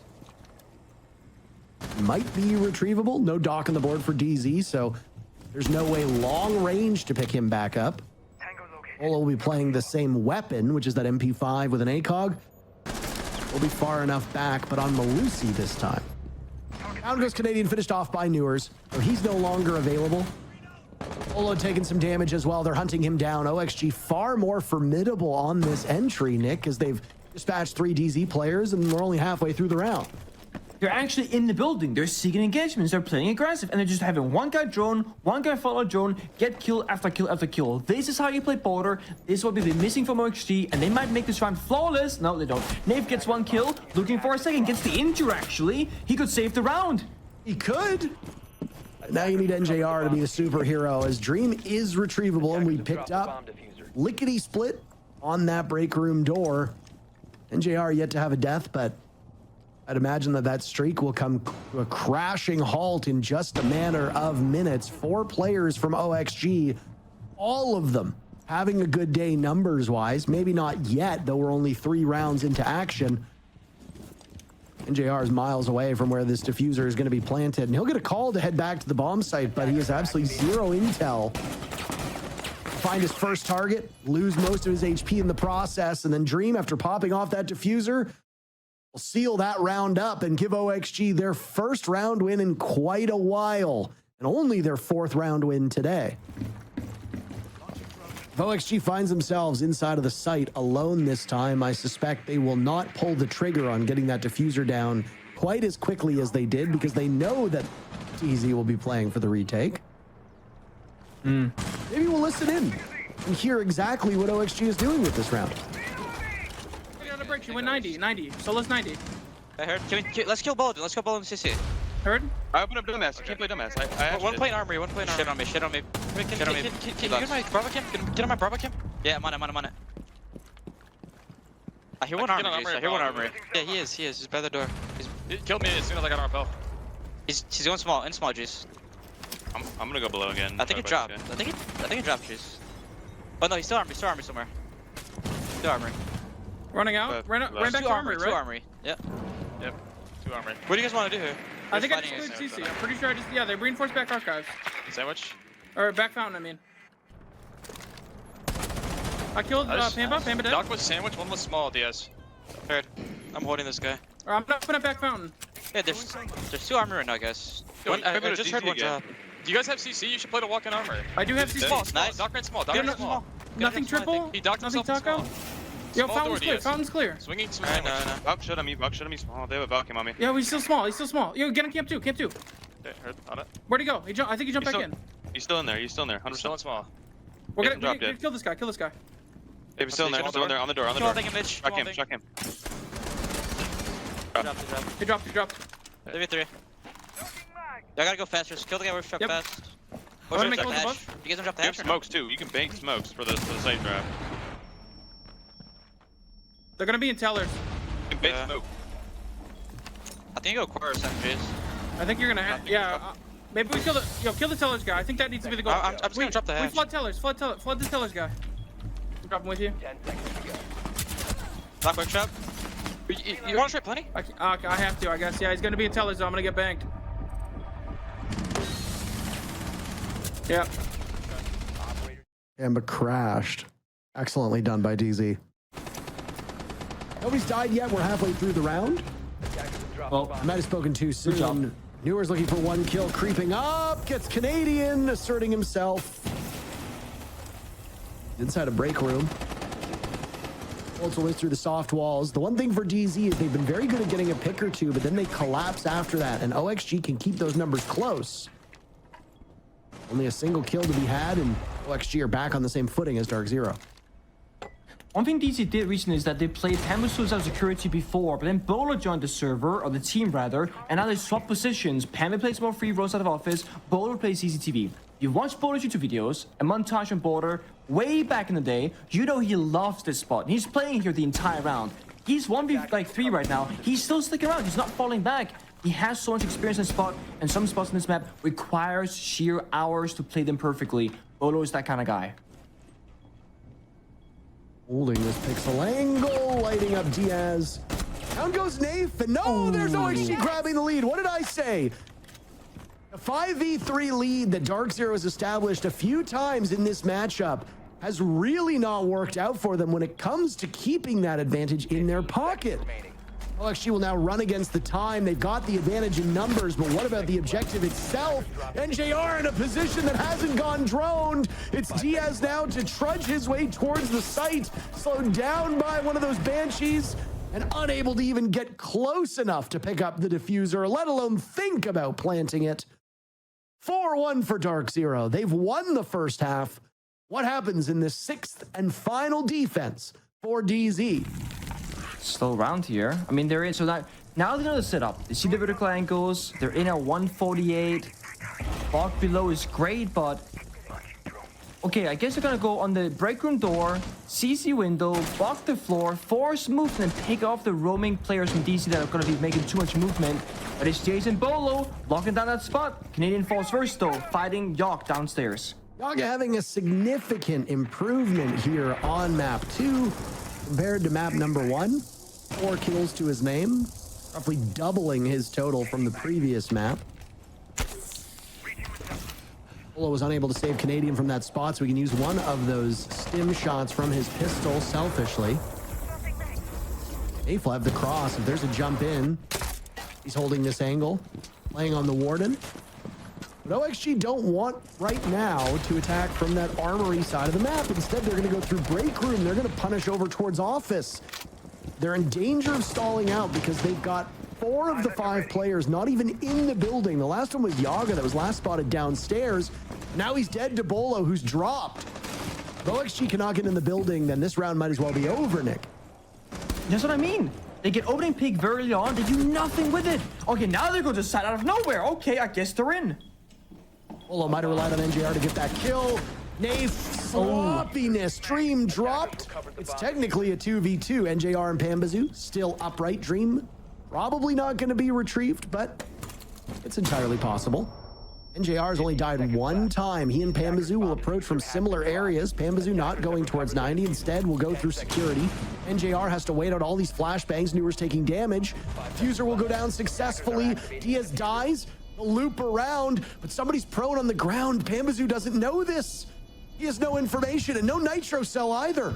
If only he knew. It's a soft wall. Look down, go for the shot. He gets the read on it, kills him dead to rights. Newer's now the next one up. Pambazoo is sensational. DarkZero take the first half 5-1. Yesterday, they win Chalet and then lose the next two maps 5-7 and 2-7. Now DZ could, in theory, 2-0 them. This round's already off to a good start, though, for Oxygen. They can take a bit of a deep breath. What? It's Canadian. You might have had a free kill. Doc now being harassed in this position. Gomez dies to Pambazoo. Canadian continuing to march towards Armory. Is there anybody there to deal with him? The answer right now is no. An equal 4v4 as Pambazoo looking for another mark. The Lion scan goes out. Canadian being antagonized, taking matters into his own hands until Pambazoo is there for support. Flash go out. Diffuser going down. Canadians found the perfect spot. Diaz on the board for OXG this round. Newers dies. Pambazoo still covering. He's still got 2 of those death marks remaining. Canadian felled by the nitro cell. There's a very quick entry for DZ, and now the timer at the top is for the diffuser, not for the round. Pambazoo and Beaulo, last 2 standing. Diaz taking a lot of damage. He blows himself up. Why did he do that? No! That's a huge blunder. Dream with one onto Beaulo. Now needs to find the second onto Pambazoo. He can try to long arm this one. Grenade tossed in by Pamba. Dream in a safe position, he thinks, but that's match point. Series point for DZ. Oh my, oh my, oh my. What is happening to Oxygen? They might try and go for a straight bombs attack, similar to that of OXG. If they do go for it though, they have to make sure they got the right drones to the flank and the right guns watching those crosses so that nobody can retake from OXG. Dave is searching for something. He can't find anything just yet. Beaulo close in hand through the smoke. There goes an impact. Down goes Diaz. Yaga Gomez. Could this be it for OXG's chances? They fought so hard. They look like the best team in North America for much of the stage. They fell off at the wrong time. Peaked too early, maybe you could even say. Round is far from over. Well, maybe not. Nafe decides it is. And of course, it's the Brits sending DarkZero to Britain. DarkZero Manchester bound. They don't even look excited. No real celebration, nothing.